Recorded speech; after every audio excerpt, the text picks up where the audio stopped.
the special editions that came out in the 90s versus the DVDs, he went back and he redid the CGI on Jabba the Hutt because he's like, man, this looks a little janky now. We figured it out. So they go back and they redo it so that it doesn't look, he updates the CGI as he does it just because he knows that it can look better. A lot of people give him flack for it because he does go back and change things that, in my opinion, didn't really need to be changed. Like he added Darth Vader yelling no at the end of Return of the Jedi, which to me, I was like, I think it's fine without him going no, throwing the Emperor. And the Jabba the Hutt scene that everybody makes fun of like Jabba the Hutt walking with Han Solo. Yeah, that doesn't look great.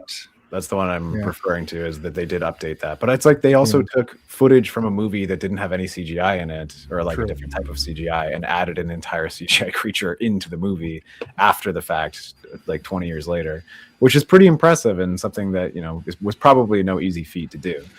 But yeah, I could talk about production stuff on this movie forever because I had the DVD when I was a kid when it came out, and I watched every single special feature that existed. We would be remiss though if we didn't just mention John Williams for a second. This is the first appearance of a full choir inside the Duel of Fates. Absolutely incredible. And I just wanted to shout that out because that fucking song is something I just put on like regular music. I know Steve listens to the whole soundtrack backwards and forwards, and I listen to Final Fantasy music. This is the first soundtrack that I bought when I was a kid. It was like truly fantastic. It's so good. I remember there was like a music store in the mall that had like headphones, and you could put them on in like HMV. Yeah, I don't know, it wasn't HMV, but it was similar. They always had those. So no, it was time I missed that. It wasn't a franchise store. It was just sort of like a mom and pop store, but they had the headphones and they had Star Wars in there, and I would just go in there and listen to like the like the parade at the end, like like this is my happy place. Yeah. I'm ready to go look at comic books and get a pretzel. But yeah, I before I bought it, I went in there week after week before the movie came out, and I would just listen, and like I finally just was like, "Fuck it, I'm gonna buy this shit." And then I was trying to find an interview because my partner was telling me about I think that's an interview that I can't remember what his name is, did about the Duel of Fate specifically. And so I was trying to find the article or the interview about it. I couldn't, but I did find like apparently the lyrics in it are like a Sanskrit translation of like this epic poem, like Welsh poem. I was like, that's so metal. Like who thinks of stuff like that? It's about sounds like a DM mentality of like, I'm telling a story and this is going to be like so deeply coded that none of my players are going to get it, but it's going to really pay off. I'm going to know.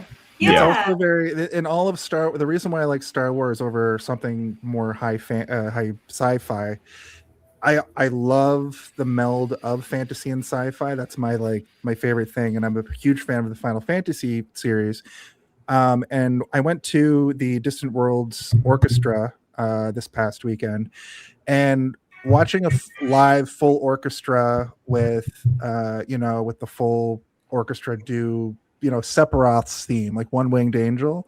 That's what Duel of Fates really reminds me of. It's like a final boss battle from a Final Fantasy game, and that's one of my favorite things about Star Wars is these John Williams scores over top of like a man with a laser sword using like force magic.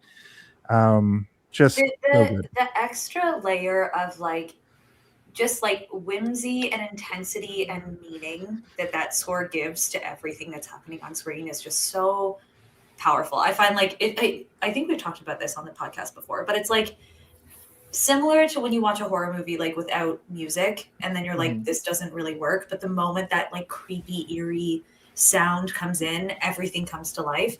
John Williams just did that like 10 times over for every single thing that he does. And like, I don't know, the soundtrack to this, and oh my god, did you hear that? That was my knee. I'm old. I'm sitting on the floor.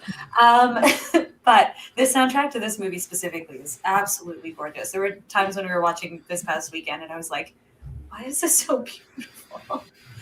Because it is. And it's stunning. Yeah, and that's another great thing is that George Lucas and John Williams, they work obviously closely together for the soundtrack, but like John Williams didn't just sort of fall back on Star Wars music, being like, this is what Star Wars music sounds like.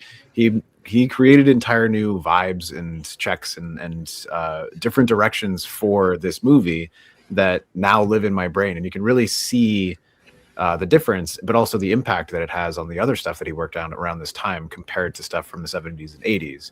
You look at stuff like Harry Potter versus episode 1 and 2, and there is sort of a straight parallel to them, where it's like, oh, you can tell that he's in this sort of mindset now where he's making the wizarding world and the world of the Force and magics, and that they have a similar vibe to them, which is why I really enjoy those early Harry Potter movies where he was still doing the music for them. I'm like, this is Star Wars. This is why I'm enjoying this so much, because it feels like Star Wars musically to me. In Chamber of Secrets, in the Quidditch match, it's actually the same like soundtrack to, I can't remember exactly which Star Wars movie it is, but it's also used in the Star Wars movies, and because they got their audios mixed up, but it's the exact same track, and they didn't realize until after everything was like produced. They were like, oh no, that's a Star Wars song. And when you go back and you watch it, you're like, oh no, that's a Star Wars track. It's just Duel of Fates is just playing over that little Quidditch match. Yeah, well, like Draco and Harry are like fighting over the snitch. For me, all of it sounds like Star Wars. Like even just like the music when they're walking through the halls of Hogwarts or whatever, it just has this very Star Warsy feel to it.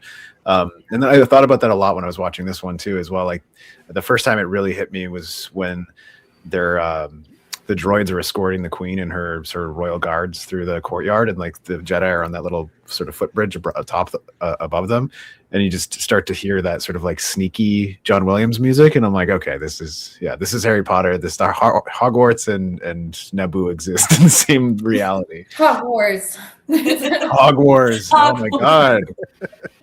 That's a good idea. I don't know what it's about, but I am here to try it. That's Hogwarts. A shirt. I'm writing it down. Wait, no. I did something other than the sweater in the mail that deserves some commission. Welcome to Hogwarts. Ding, ding, ding, bing, bing, bong. Instead of Duel of Fates with like Obi-Wan and Qui-Gon and Darth Maul, who again, hot. Question mark, yes. Question mark? Hot and cool? It's like, all three Harry, Voldemort, who knows? Yeah. Oh my gosh. It's like that Spider-Man meme where they're all just pointing at each other. But like with like wands and sabers. Oh no. Hogs at each other. Who wins? That's a theorist episode. Who wins between a wizard and a Jedi? Let's explore the depths of it. I think that's like gun versus knife, you know? Like I think a little bit. I think but actually the knife can block bullets. That's true. But I think it depends like your range, right? Like if you're up close and personal, that like lightsaber is pretty terrifying. But like if you've got some distance, like I can accio your lightsaber, and then what are you gonna do now? Like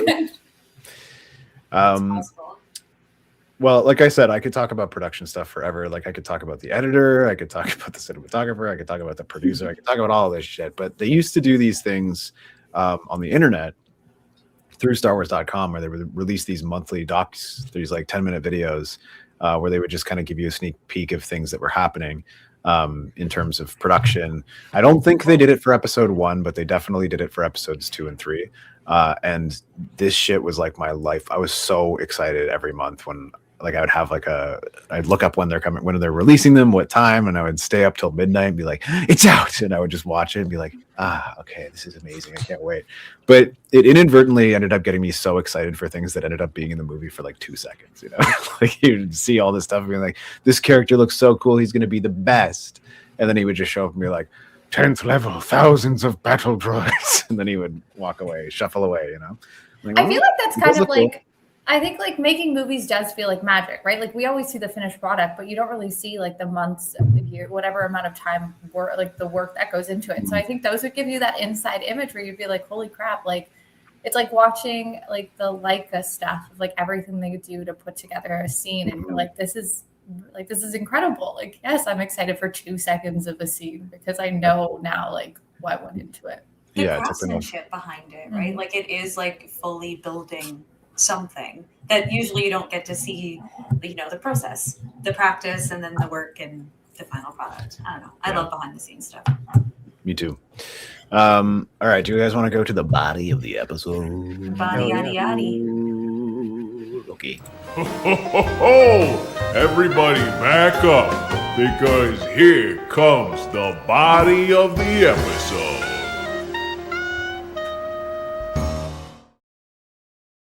You've made it to the podcast element of the podcast itself. We've been talking a lot about our history. We've been talking a lot about the production of the movie, but now we're going to break down the movie basically section by section. Normally, I'm here, your faithful Sherpa, but I'm going to turn it over to Steven for the next month.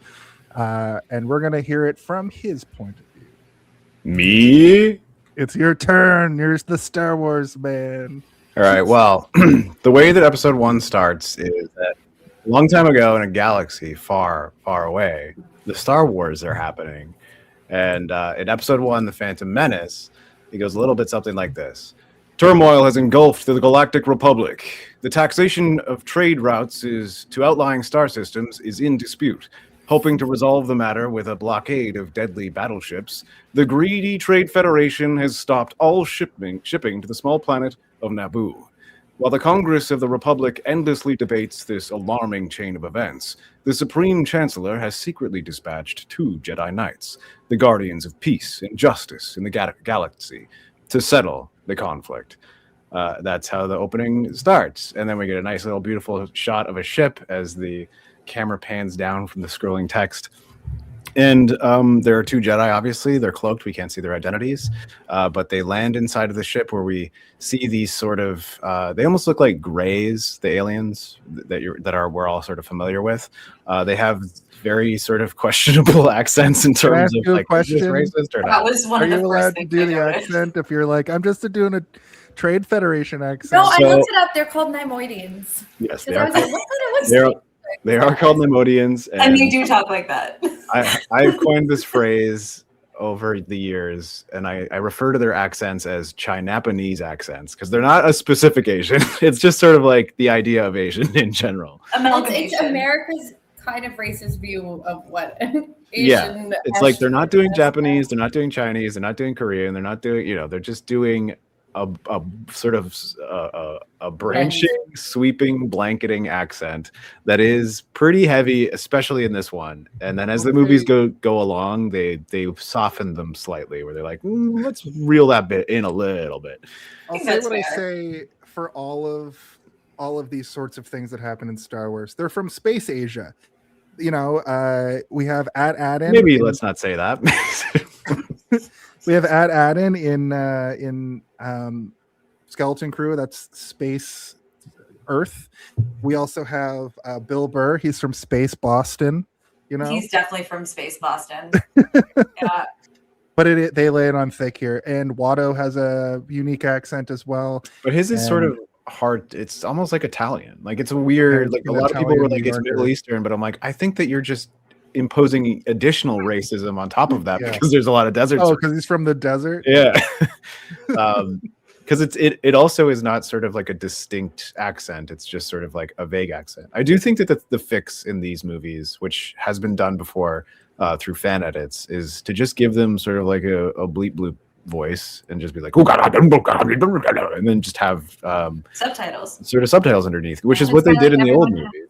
Yeah, everyone has like a translator in their or they just understand. We all get it. Whatever. Yeah, we can read. I think it's kind of like what they're trying to convey with this accent is that this is like from a different place, Like it is they're not from the core worlds. They're from beyond. But I mean, even so, I've on the Darth Theorist channel, I have had to voice this Newt Gunray as the name of the character, the leader of the Trade Federation. Oh, that's interesting. How does that feel?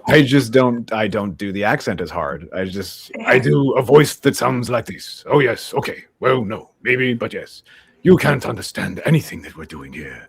It's not egregious. I'm not doing the like or whatever the fuck these guys are fucking doing. The shit that you're like, wow. They are like hitting those syllables. Yeah. Oof. Yeah. I would do it for you now, but I feel like that would somehow get canceled. So I'm gonna not do that. Don't get that clipped on the internet. I do, just to back it up one step. I do love that every Star Wars does the scroll, and then it always goes down, like the pan down to sort of in action. I know the original trilogy, it usually pans down to like like a Star Destroyer, like a space battle. and I really like this. Something in space. Yeah, I can tell you exactly what every single movie pans down to. You know what though? That initial scroll, like as somebody who isn't like again saying like, oh, I'm a super fan, like we said it when it started with this movie, it gets you into it right away. Oh, and yeah. I typically don't like movies or TV shows that give you like a bunch of exposition at the beginning.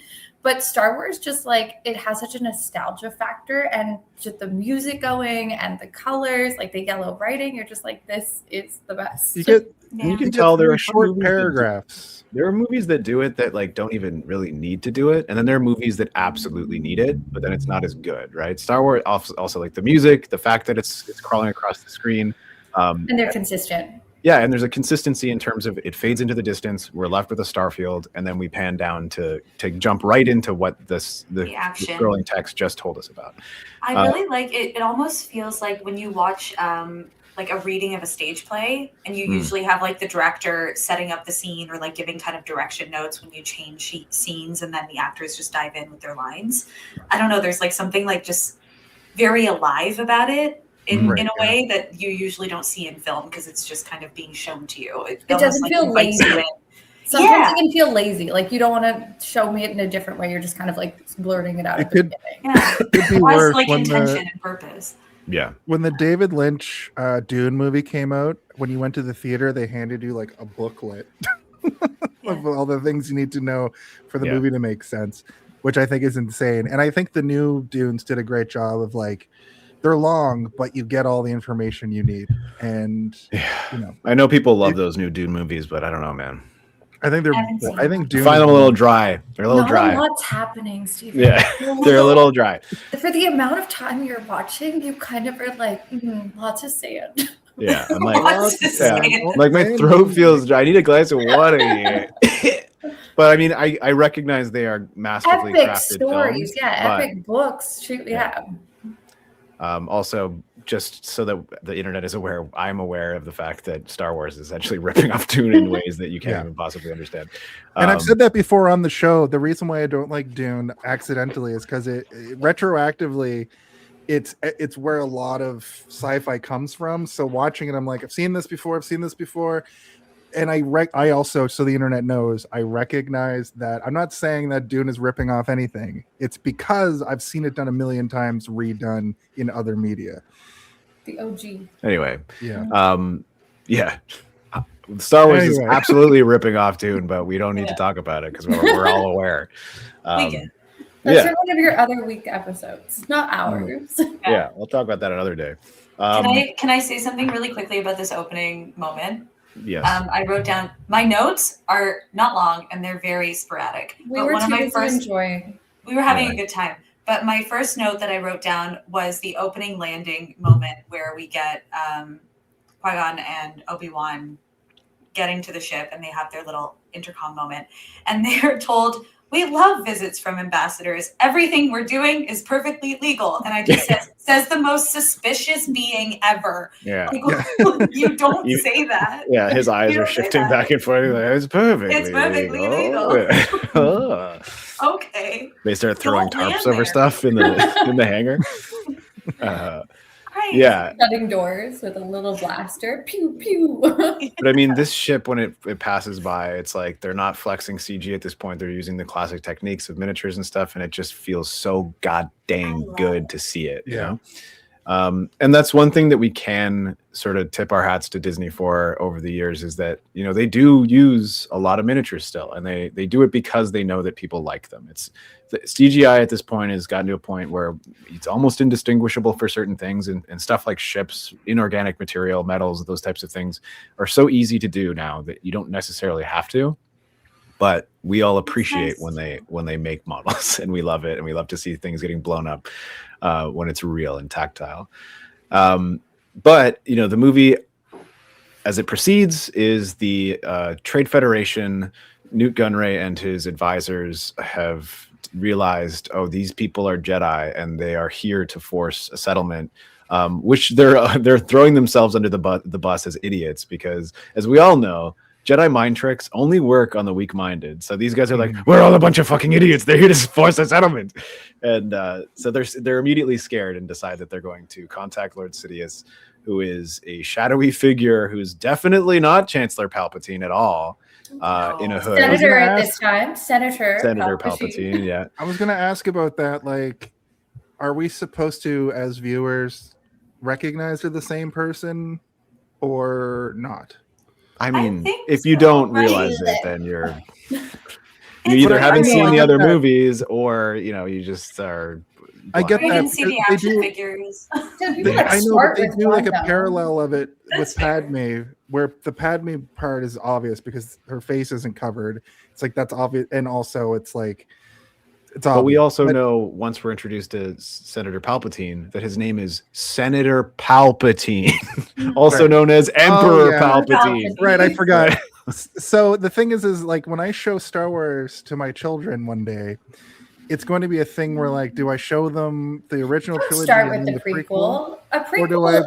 You all like a I'm prequel the kind of exists. person who like I see the merit in chronological order. I think that showing them the movies in chronological order is they're gonna miss too many things, Okay. right? Like a prequel exists Right. for the people that I watch think it. you gotta and do I 4, want to 5, go back 6, and 1, know 2, 3. something more. Yeah. Yeah. I think I you knew the answer watch. to You that. Do put it the them way out in God, order. aka George Lucas, intended. Like, Yeah. Correct. I think when it comes to the Disney stuff, you can do whatever, because now it's just like you said, Tatiana, them throwing spaghetti everywhere and being like, I don't know, people like this, people like that, I guess. But in terms of the original trilogy and this trilogy, you should absolutely show it to them in the order of release and not the order of chronological storytelling, specifically because you're robbing certain things of them by doing that, including like Vader being revealed. Those types of things are really impactful if you don't know it's coming. If you already know that Vader is Luke's son, I think that you might have a different sort of emotion fed to you that way, but I don't really know what it would be because I didn't experience it myself. For science, though, you could do that to a kid and see what happens. for one kid, and then second kid do the other way and see how they turn out. That's a good point. And tell the other kid not to One say becomes a anything to doctor, the other brother. becomes like a serial killer. The one that watched them in Which one's like 1 to 6. You're on the stand and you're like, well, I showed them Star Wars in chronological order. And the judge is like, you did what? Guilty. Everybody in your family is guilty for generations to How come. is anyone supposed to be so excited that young Obi-Wan was kind of hot? No one expected it from old Obi-Wan. Like, come on. Yeah, and you were introduced to young Obi-Wan Kenobi with his weird little ponytail and his It's fake, braid. right? Steven, you would know this. It's fake. There are It's a some fake moments where it's ponytail. real, and there are some moments where it's fake. He He didn't. He had to go back for reshoots and stuff, so they had a wig at one point. But you can kind of tell, and I mean, I can tell because I've seen it. There's a no million times, hair. like, wig. It's all gross side rat tails. Listen, if you're getting paid millions of dollars, like I don't think That's it's just a big deal. That's fair. I'd do it. Also, I don't Doesn't think have a rat tail. He probably didn't get paid doesn't have a millions. rat tail. Come on. Yeah. This is a personal choice. Also, by you know how Obi-Wan. many people in real life had rat tails in the 90s? A lot. What a side braid. But it was different. I feel like that was like not just a normal rat tail. It was like higher up on the scalp. Like With it was the like braid. Cass, it Oh, I was don't think that the braid was curly real. and braid. The braid too was not much. real. That was like an attachment that they put there. A little clip Just it. glued it. Yeah, clip Oh. on. Yeah, they probably did a little bit of both, glue and clip. I love So the Trade Federation is nervous, and they decide to gas them, but not after we meet Obi-Wan and Qui-Gon, who are legitimately there just to have a discussion about the trade routes. Like they're there in good faith. They're not there to force anything, right? But as we know later, that like this is all by design by Palpatine, because he knows if they go there and discover what's going on and they're attacked, something will happen. It'll force this dispute to become something bigger than it is now, which is all part of his goal to become the Chancellor. He knows that he'll be able to sort of weasel his way into the position of power. Stephen, is it like Supreme Chancellor? Is it always Supreme Chancellor, or just when he gets to it, he calls himself Supreme Chancellor? No, it's Supreme Chancellor, I believe, because I think Pretty the idea lofty title. the idea that's a is that, crazy title. well, the idea is that there are other planets that have chancellors. So if you walk into the Senate chamber and there's like 5 chancellors, we have to have the one who's kind of The in top charge guy. of everything. Yeah. Valora? We're actually, me and Steven are actually both supreme co-hosts of this podcast. So Well, yeah, like Newt Gunray's a viceroy. And then like there are governors, there are presidents, there are prime ministers, there are all these different titles that you would have in any sort of Depending on your congressional planet. bodies. Yeah. So he is and in this movie it's Supreme Chancellor of Valorum, which is played by Charles Dance, who is like, it's nice that he got to show up for Star Wars, you know. Anyway, they are gassed by the Trade Federation, and the robots obviously are just as bad as stormtroopers. Yeah, that's one thing that I used to do when I was a kid too. When they hold their breath, I don't release the breath until they hop out. That's the thing I used to do in movies. When the character goes underwater, you're like, yeah, same. Yeah. Can I hold for as long as they hold? Love it. It's the first time we get to see some lightsabers, and it's right out of the gate. Good. And we get to see all these cool robots, right? Like, it's super cool. They're so cute. Robots are my favorite, Steven. And I do have a question, and I think if anyone knows, it'll probably be Steven.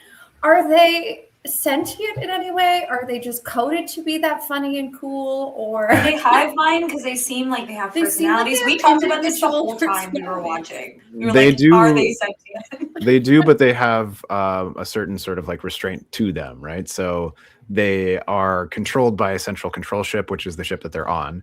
If that, as we know by the end of the movie, if that ship is destroyed, they all go offline because they don't have that control. But they do have individuality in the same way that like C-3PO would.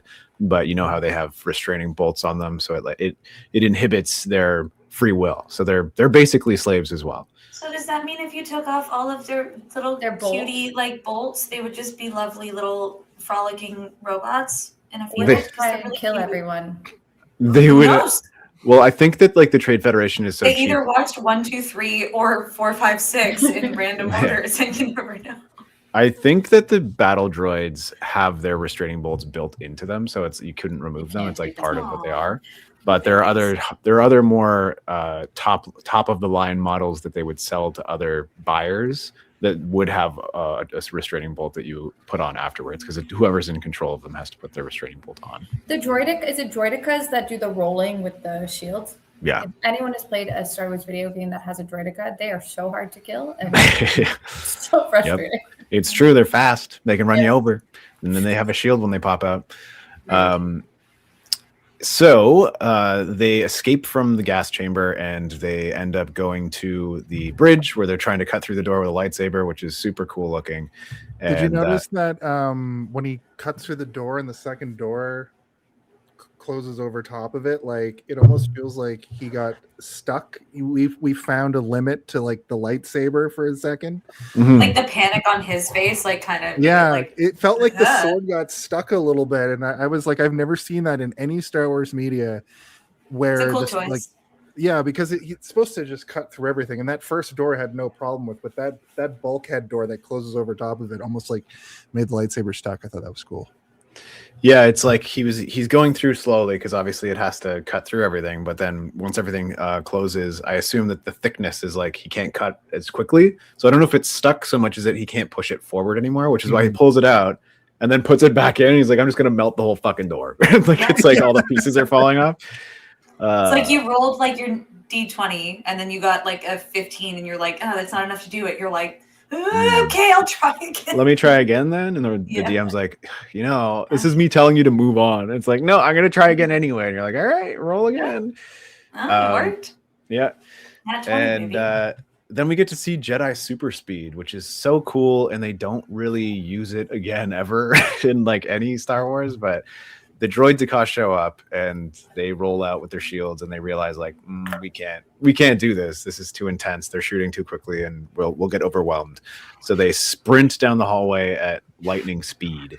And that's when they begin to realize like, they not only did they try to kill us, but they have an entire invasion fleet inside of this control station that they're going to send down to Naboo. This is bad.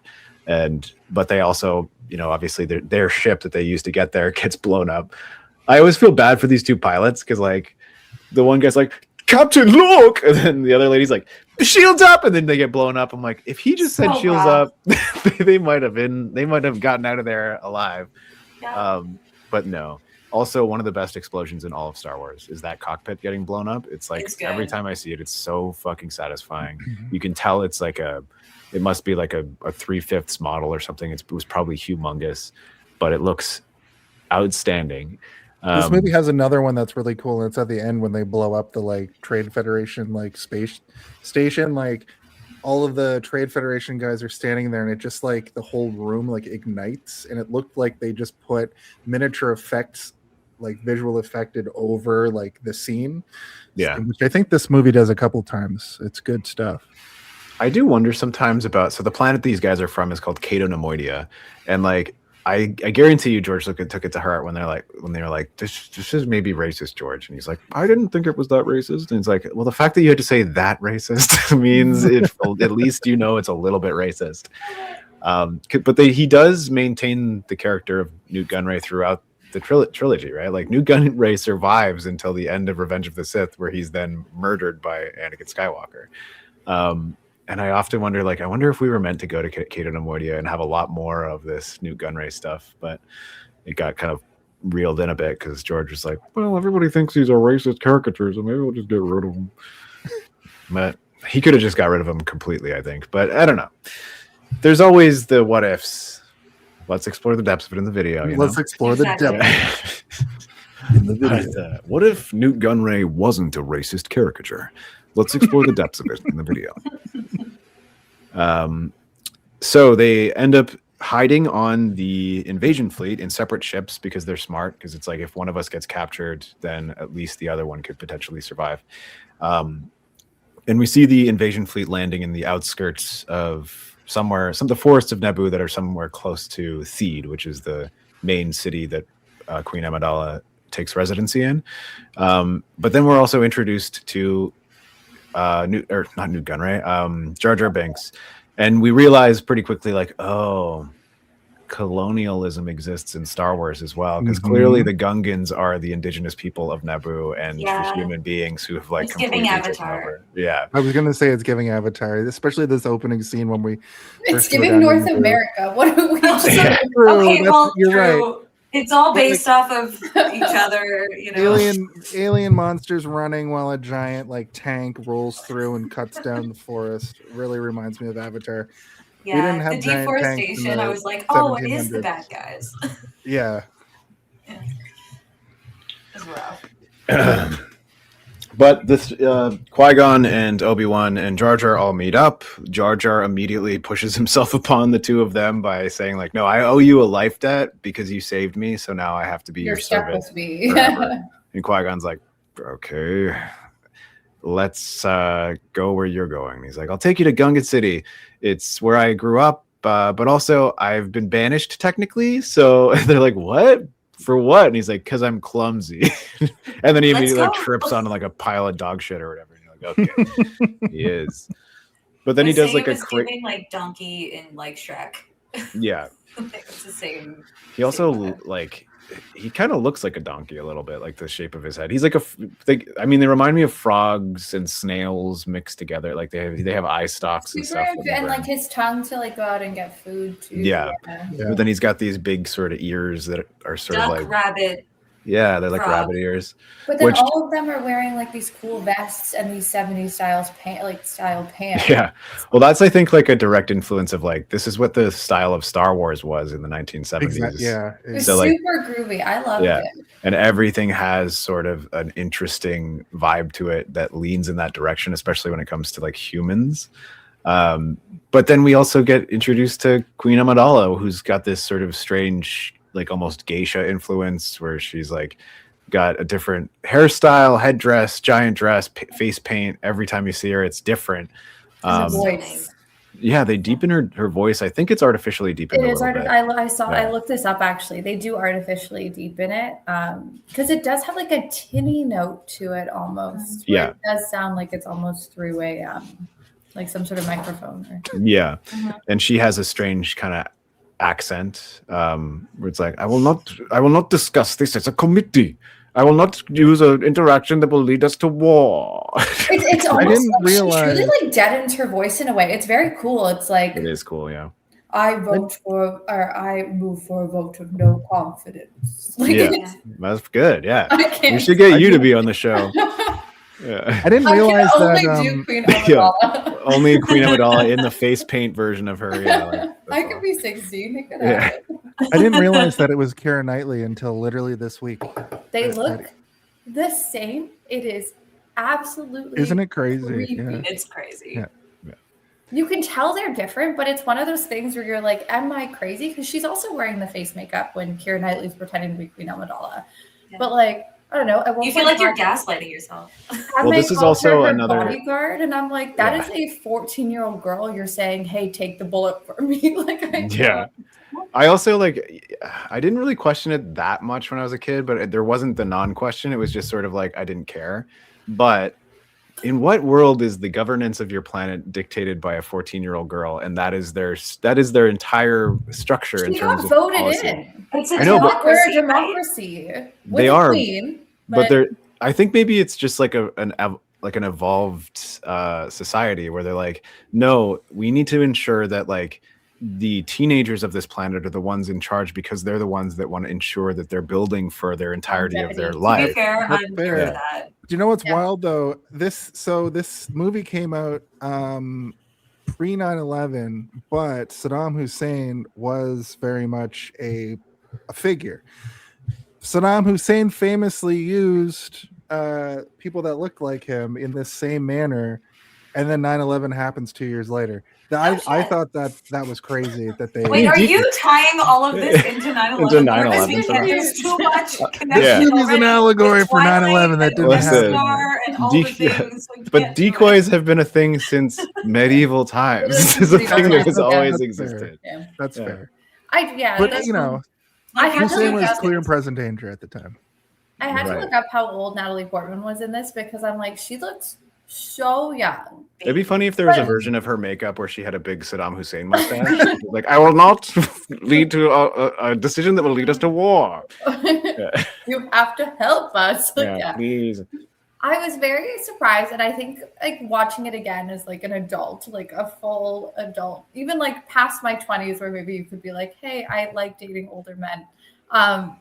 Like, like she's 16 in this. She's playing a 14-year-old queen. Right. They have a different actor playing 9-year-old Anakin. Then she remains the same character through the second and third movie, but they bring in an older actor who's still meant to be like 5 years younger than her, but like isn't. Which Natalie Portman's an interesting one because I think that she was very much adultified from a very young age in movies, but like this really did kind of feel very stark for me to watch because like she is the constant. They age up like a lot of characters. They don't really age her. I remember actually when we were watching it this weekend, I feel like there was a moment. Well, we'll get to I it. paused Like it. she I actually paused.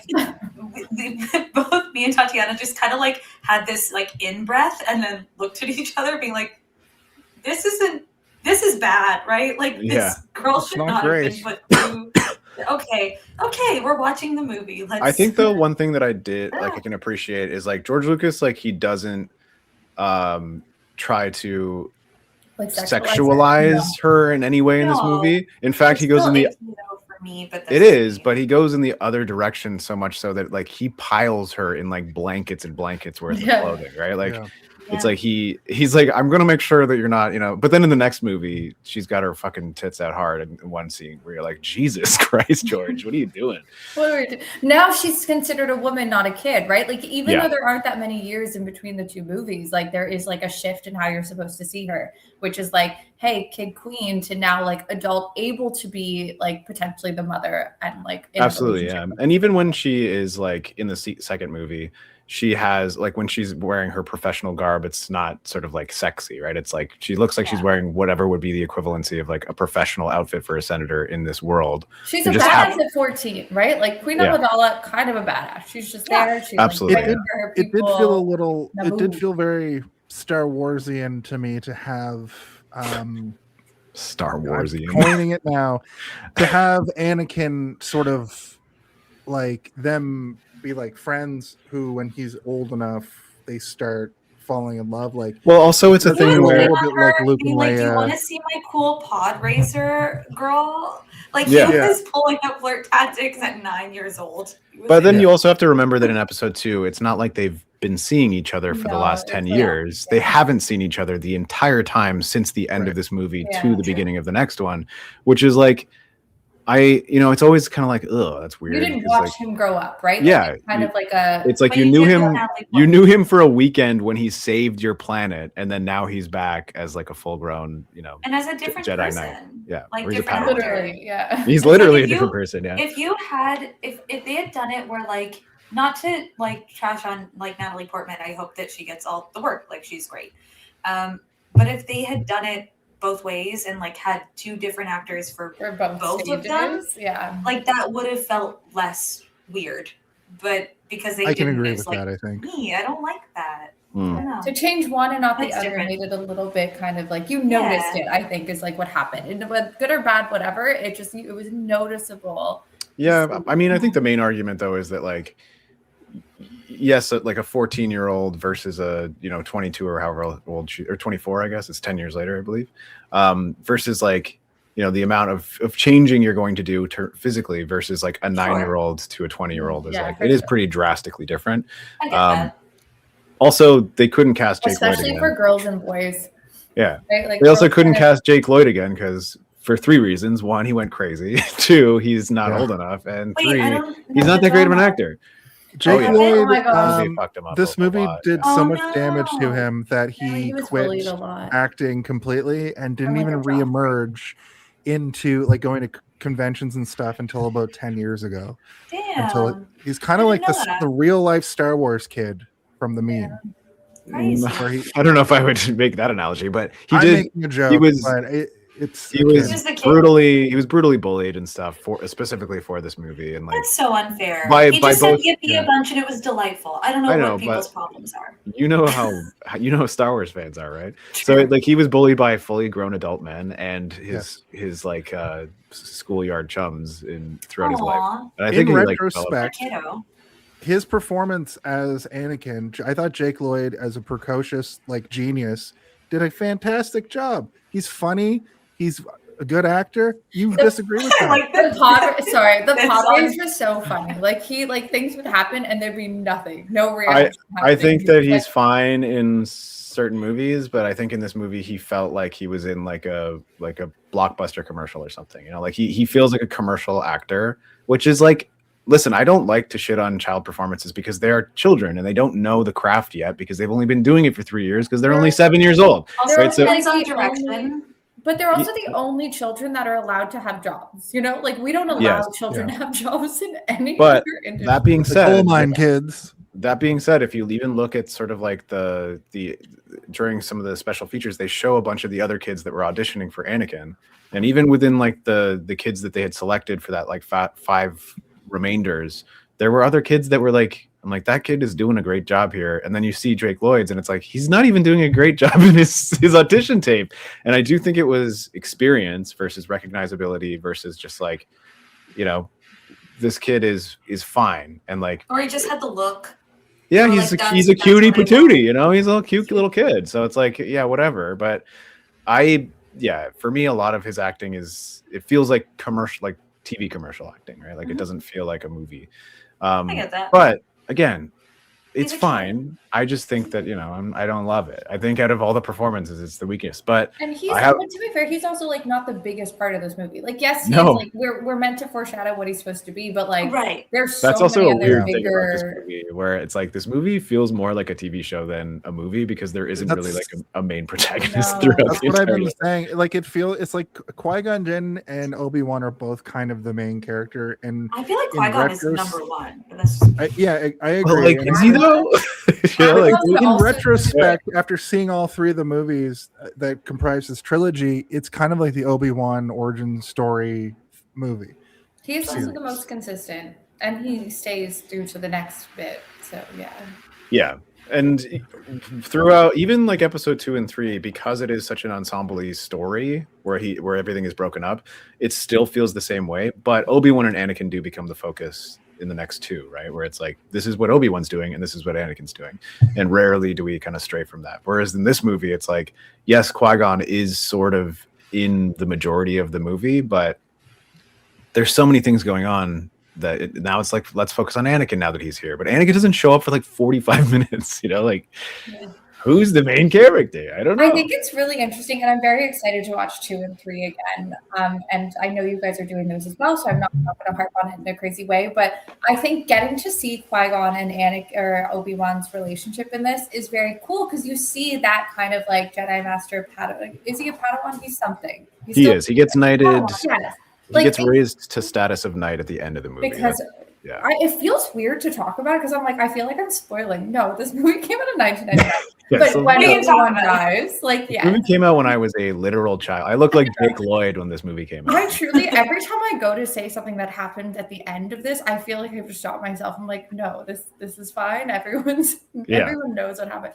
But it's very cool to get to see Qui-Gon and Obi-Wan's like teacher-student relationship, and then to then go to Obi-Wan and Anakin, which is so funny because, and I did have to ask for a bit more information on this. Like Obi-Wan or Qui-Gon has such like a laissez-faire attitude about the rules, and I think Obi-Wan even makes a comment being like, "If you followed them, you could be on that council. Like, why don't you listen to the council master? You'd be on the council." And he was like, "Yes, wow, good voice, that was very good." But then you get to like the next, and like Obi-Wan is such like a rule stickler in a way, and you're kind of just like, now you've made a person who's like, I want to buck the rules. Like that's what like my natural inclination. Did that not make Anakin, I don't know. Right? Honestly, I don't know. like what, and maybe you did this as a Darth Vader. It's like, what if Qui-Gon was the one that like taught? I don't know if Anakin would have gone to the dark side. We've done that several times, and almost every time he does not turn into the dark side because Qui-Gon would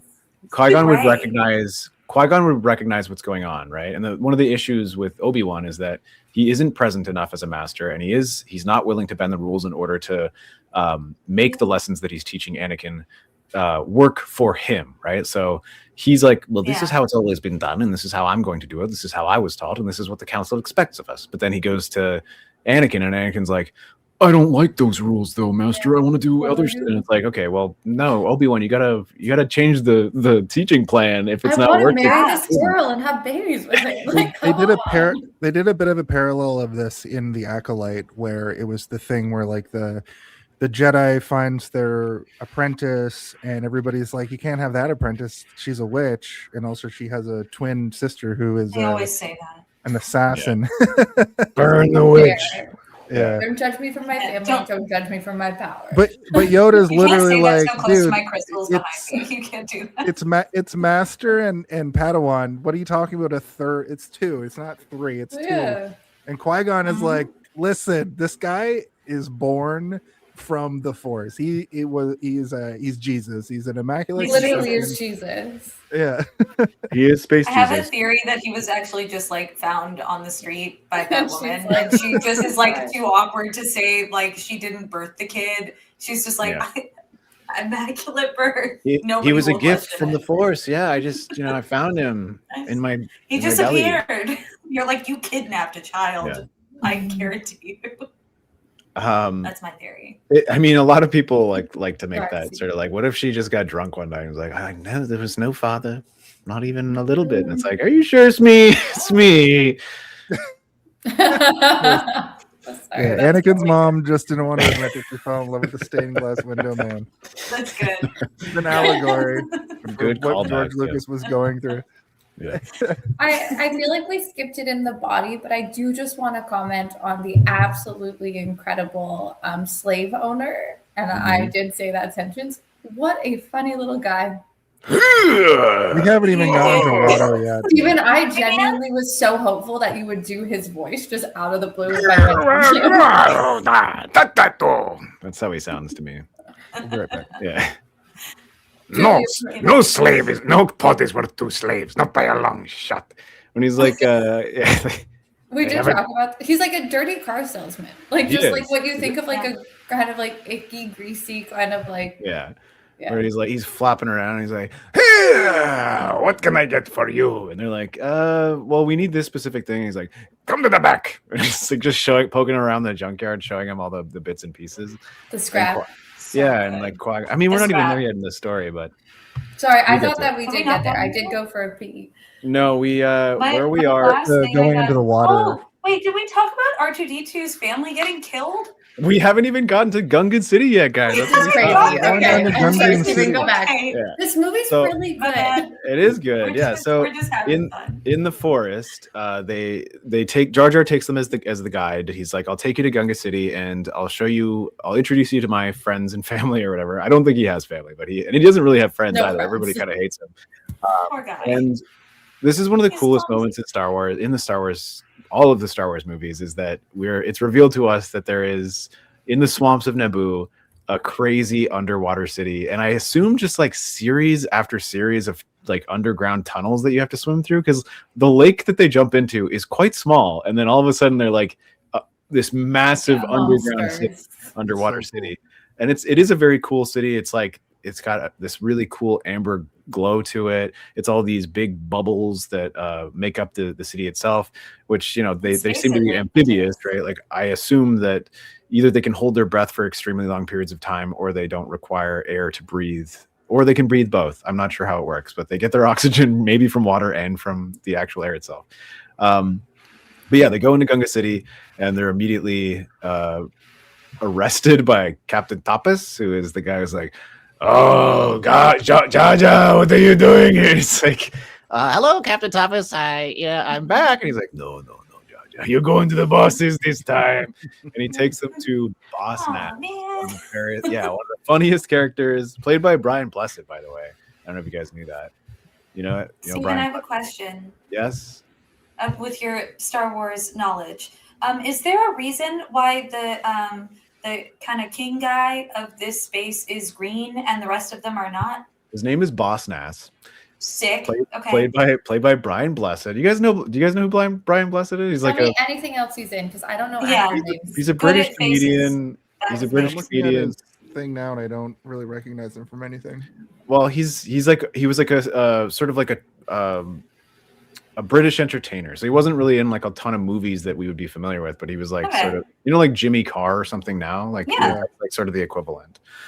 Sweet. But George Lucas just loved him as a person, so he brought him in to play the character, and he was like, just do whatever you think sounds good. Here's a picture of him, and he's like, "George, I need more direction than that." And he's like, "Okay." And he's like, "So I started doing this, and George loved it." You're like, okay. But yeah, that's Boss Nass. But why is he green? I don't know. I think so. This is the other thing. Because you're king. This is what me and Danny were. I was talking thinking, about. I was like, is it like, are you dyed a certain color when you're like put into? No, me and kingdom?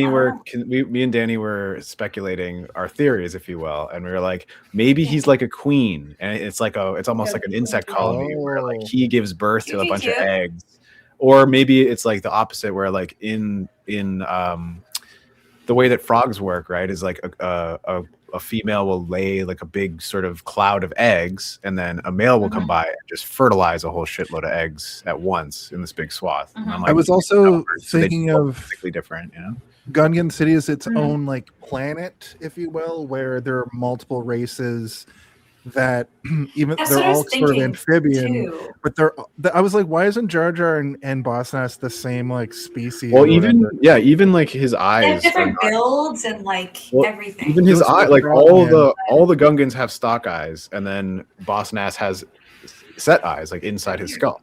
So it's like Toad. Our theory was that essentially the king is there, and then out of all the babies that are born, one looks like Boss Nass. Yeah, and then that means the he's queen bee. the chosen. Exactly. Yeah. And That's what I was. Guys, one second.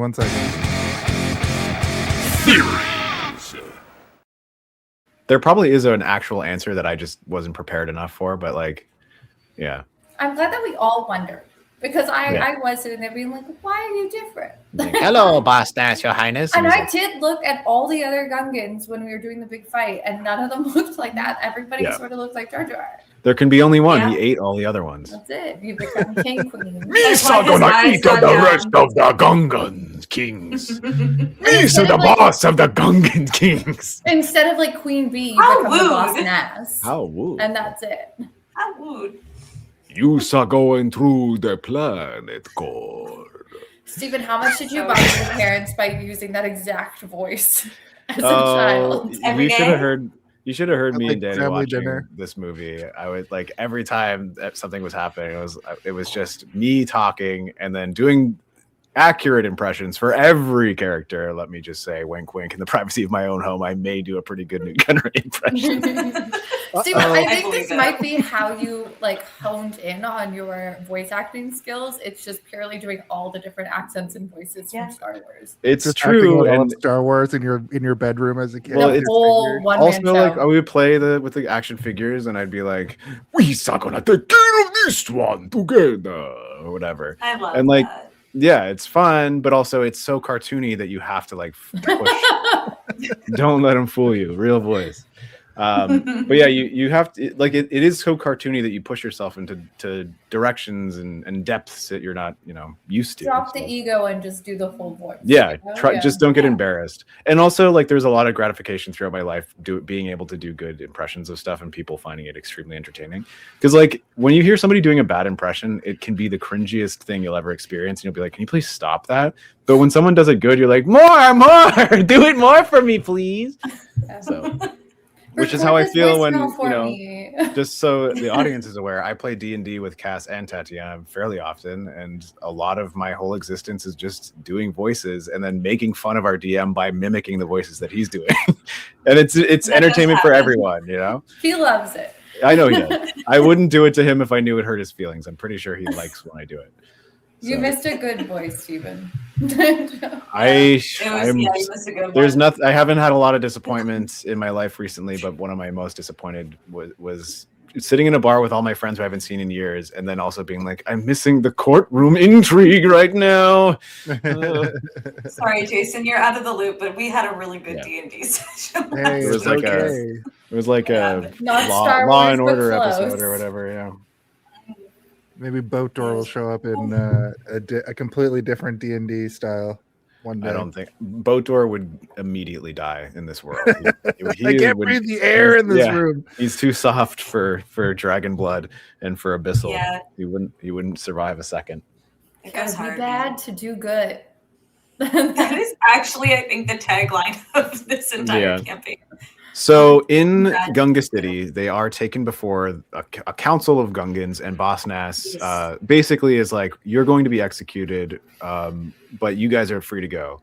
And then Qui-Gon's like, no, we need Jar Jar with us. We need a guide through the planet core. And he uses the Jedi mind trick. Every time he does it from the very beginning, I pause, being like, "Is that a mind trick?" And he's like, yes. So speed us on your way. And he's like, we are gonna speed you on your way. And he's like, we could use we need a vehicle. Yeah. It's like, also like he We shall give you un bongo. kind of like body language. It's not fully like this. It's like it's like that. It's so casual. Yeah. I love it. Yeah, I mean, obviously it's a movie, so they have to like make it readable for us, the audience, to know what's going on. And if you're familiar with Star Wars, you know Jedi mind. Yeah, exactly. Obi-Wan goes like, these are not the droids we're looking for. Yeah. But when you move forward, it's like that they can do that, so you can just kind of do this, and it's much more subtle and it's way cooler. I think. But I think it also is like we're going backwards, right? So Qui-Gon is probably the one who taught. Obviously, is his teacher. So Qui-Gon older had like maybe more time or like a bit more practice at it or better at it or whatever, and he just is able to do it. Didn't have enough time. He didn't have enough time with Qui-Gon to like I think get the like natural sense of it. Like I feel like Qui-Gon as a character. Obviously, I think main character of this movie, but his like blasé with it. It's why like I really like him because it kind of gives a little bit of a gray Jedi of like he can use it for good or evil if he wants to. It's very blasé to him, but he usually does it in order to like actually purpose good. Yeah. But sometimes like, is it purpose good or is it just to get what he wants in that situation? Or is it just what you want, right? Yeah. Like when he talks to Watto, he does it subtly, but he does do the like, no, you're gonna free them, and he does it subtly at first, and then he's like doing like hello, is this thing on over here? Let me get your brain. He's getting frustrated. But then Watto calls him out. He's like, what do you think? You're some sort of Jedi waving your hand around like that? Absolutely incredible. He's like, I am immune to Jedi mind tricks. And Qui-Gon's like, no. Now I have to pay him all this. I'll be back tomorrow. Yeah, I have to come up with this something. Subtle, like acting facial expressions in that scene of him being like, Damn it. Yeah. I'll go somewhere else, I like, guess. Republic credits? No, those aren't good. He's like, Republic credits will do fine. He's like, no, they won't. Like, okay, Jesus. What am I Watto. supposed So to do good. with those? Yeah. So yeah, the mind trick works on Boss Nass, but like at the same time, Boss Nass is still kind of fucking them over. Where he's like, "You're gonna go through the planet core," and like, so they get what they want, but at the same time, he's like, "I'm also sending you through a crazy monster." It's like the way I picture Naboo is that because he says they're going through the planet core, which I'm like, does that mean they're literally going through the core, or is it just like a bunch of tunnels that they go through? But I like the idea of a core of Naboo being filled with giant monsters, and that's basically what it is. Also, like And of Naboo course- being truly like an underwater nation, and then these people came Yeah. and landed on the planet. They're like, no one's here. We can just like colonize it. And then it's like, oh no, there are these indigenous species. They just all live underwater. Yeah. Well, one of the cool Maybe things go about back. Naboo, when you look at it from like a planetary level, like in orbit, it's it's Earth-like, but then you see just how sort of like sparse and the green is compared to the water, right? Like our planet, obviously we have big land masses, whereas Naboo seems like it's just like tons and tons and tons of little tiny green blobs in this big swampy water world, Like a lake planet. yeah. Kind of like if we were like 99% ocean. You know? Yeah, but then you also get stuff like during the invasion scene of Naboo, which happens right after this, basically, is once they get the submarine to go through the planet core, we cut to the Trade Federation doing their full-scale invasion, and we get these big, rolling, massive, beautiful green fields of grass. Where I'm like, oh, that's so fucking cool looking, and it's so, it reminds you of like a screensaver, but it also kind of has that ethereal, dreamlike quality of like, it's like looking onto an endless ocean of grass, which is something that you don't see very often. And every time that it's evoked in movies, I'm always like, this is like a cool dream. Like I love this. I wanted to point something world. out that I didn't even really recognize until I watched it this week, like 2 times in a row, basically. So when I watched this originally, I thought it was literally like a fish swims by and Qui-Gon says there's always a bigger fish, that famous line. And I thought another bigger fish came and ate it. But this time I noticed it's not a fish. It's a giant like fish man monster. Yeah. I never That's somehow never saw that before. It looks so cool, and it really lays credence to what you were saying, Steve, about how like the core of it reminds me of like a lion, kind Nation. of. Just the way it's designed kind of reminds me of like a cat, sort of like an underwater like cat. an underwater, like a cat. Yeah, it has big arms but it has like webbed fingers. It's cool.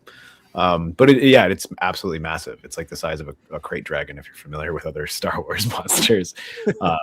But then it kills the fish that comes after them, and then they go into a tunnel, and the ship is all fucked up. And Jar Jar's like, "What do you mean? We said not in trouble." Yeah, and they have to do some repairs, but then they finally get the power back, and then they get chased by like an giant electric eel looking thing with like a big bony alligator face. And then the big monster comes back and saves them again, twice in a row. Same guy, still hungry, I guess. I think at this point in the movie, and I can't take credit for this because this did come from Scott, but there are multiple points at this point where they really just needed power in their vehicle to keep going. They're like, we need more power. Yeah. And he did make a comment about Emperor Palpatine's like ultimate power, making much more sense at that point. Because if you don't have power, you get stuck in a cave. What are you with an going to do? alligator Or eel. in space without being able to get where you want? Like, power is king. You end up having to make deals with the Hutts. We can't take a royal highness there. The Hutts are gangsters. So yeah, they escape from the monsters.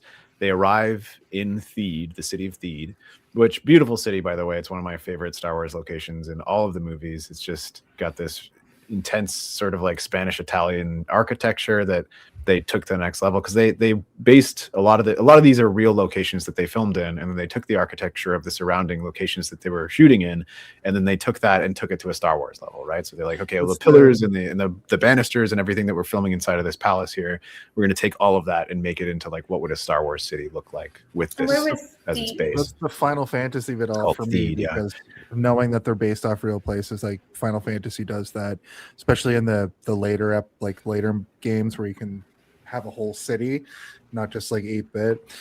There's one city in Final Fantasy 15 that's based off Italy, and it's fucking chef's fingers. Called shittily.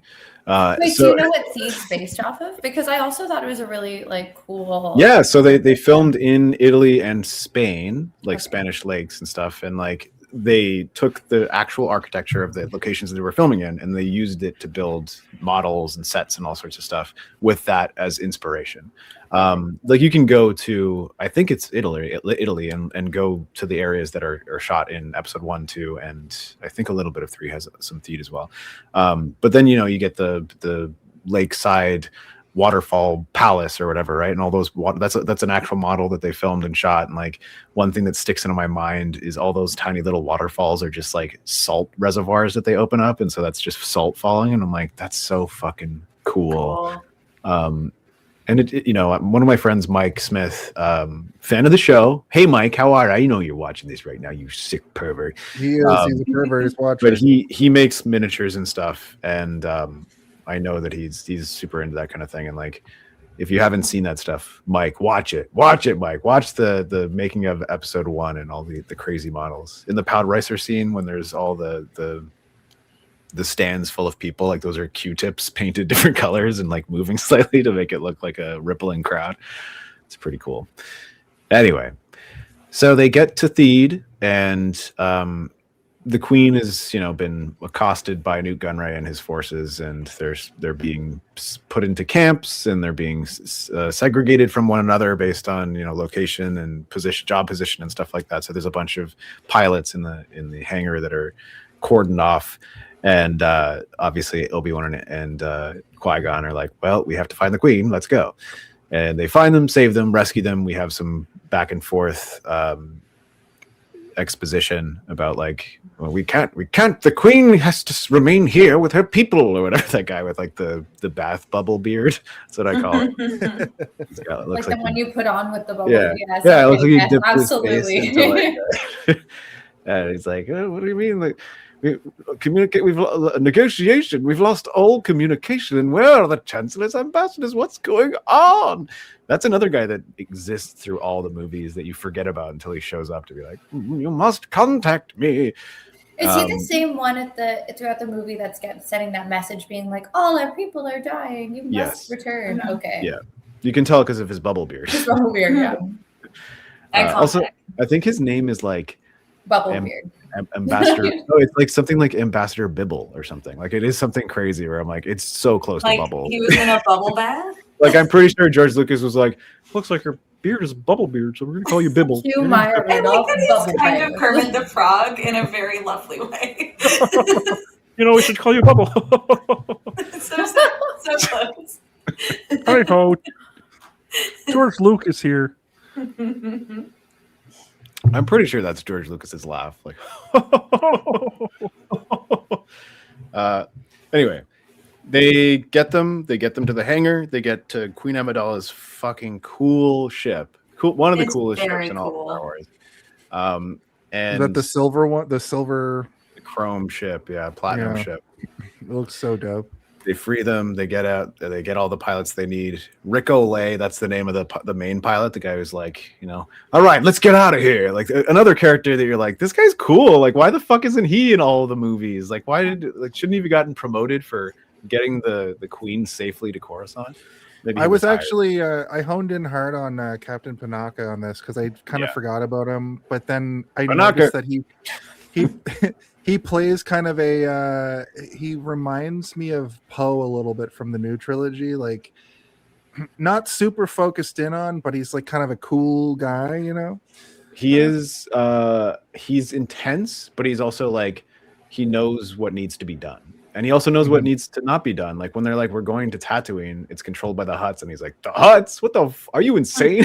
You can't take a royal highness there. The Hutts are gangsters.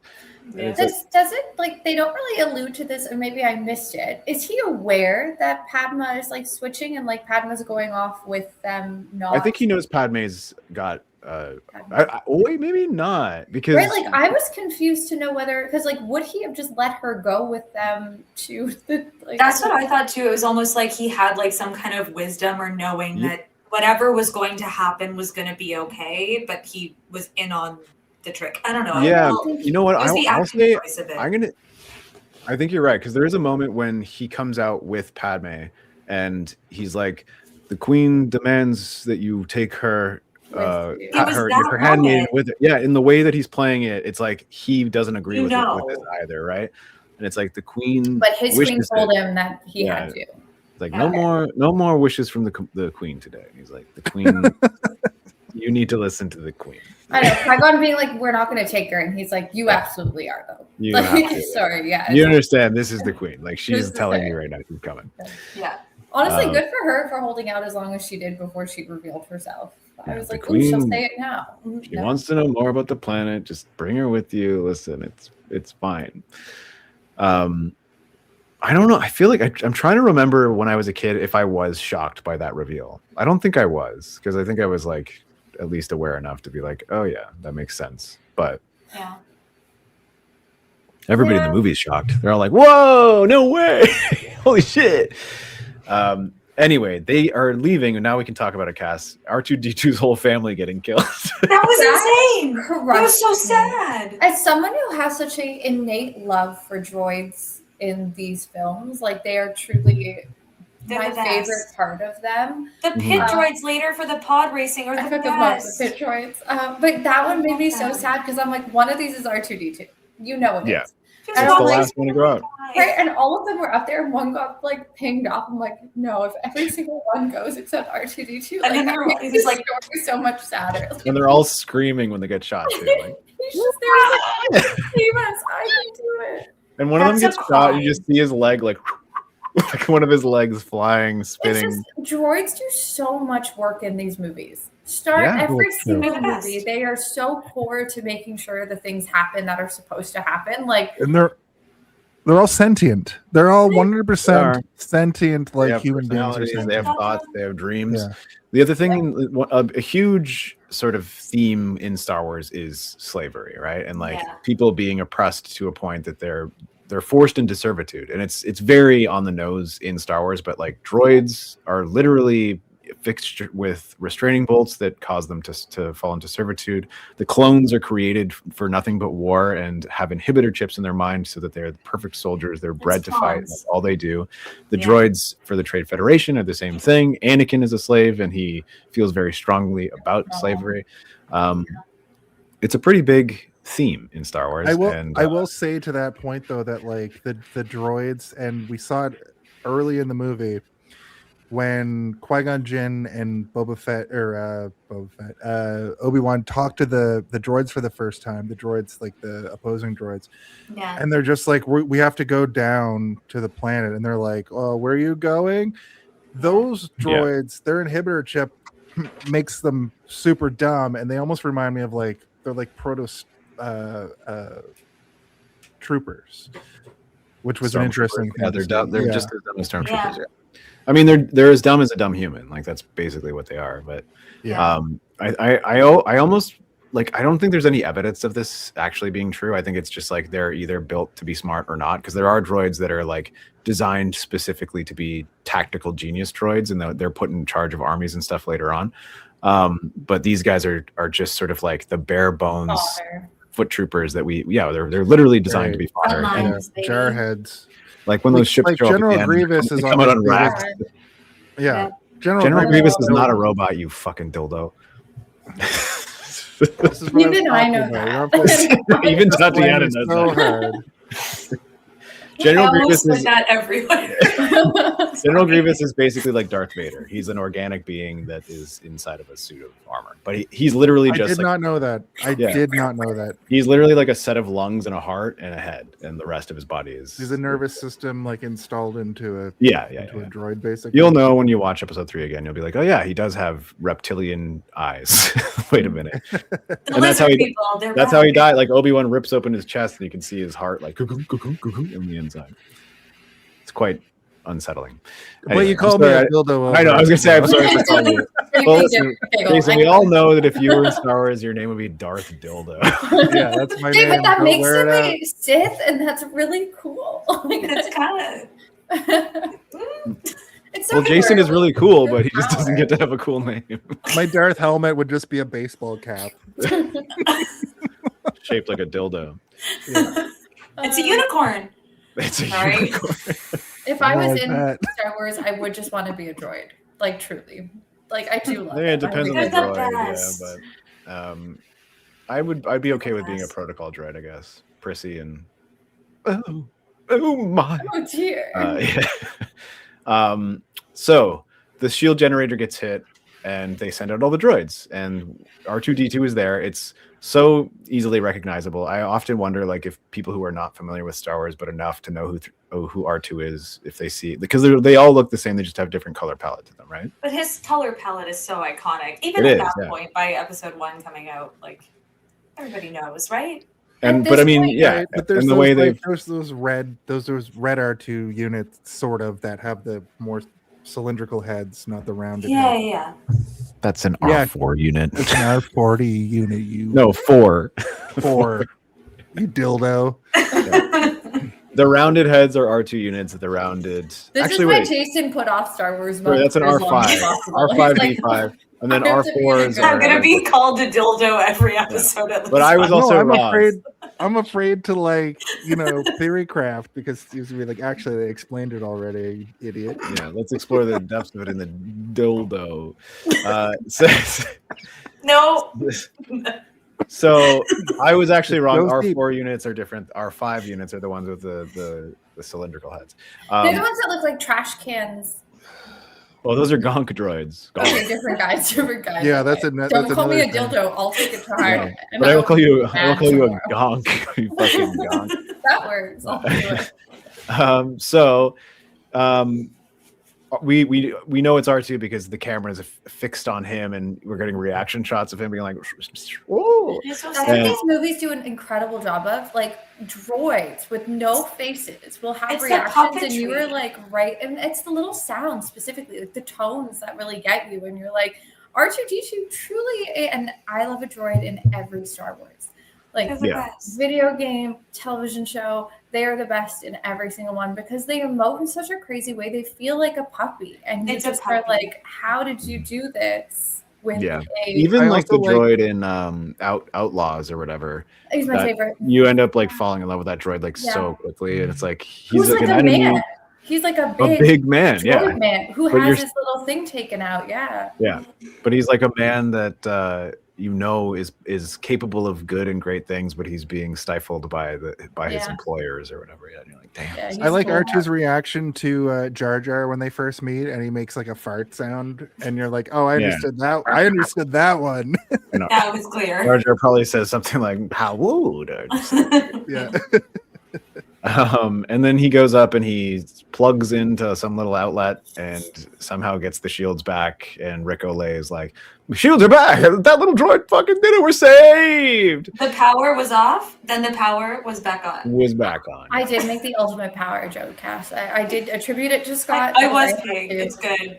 Yeah, this is also one of those moments where it's clear that fire can exist in space in Star Wars, because when that little segment of the ship gets blown up, there's just a full fire. So I only say that because there are so many people who like went after the Acolyte for really dumb things, one of which was just fire existing in space, and it's like, well, it's always existed in space. Yes, in Star Wars, they have already established the fact that this is possible. You know, Yeah. we suspend our disbelief about so many things, and then certain things come up, and it's just like, oh, this wouldn't be possible, and you're like, neither. Yeah. Force powers. Yeah, bro. what about Like, I force don't magic? know How about that? You think that's what possible? You think levitating stones with your mind when Grover is telling you, like, We "You are don't not." even have people living on other planets. Like at this Right. point, we're not there. Like Yeah. we're It's true. Just like, I don't understand why people don't want to have fun.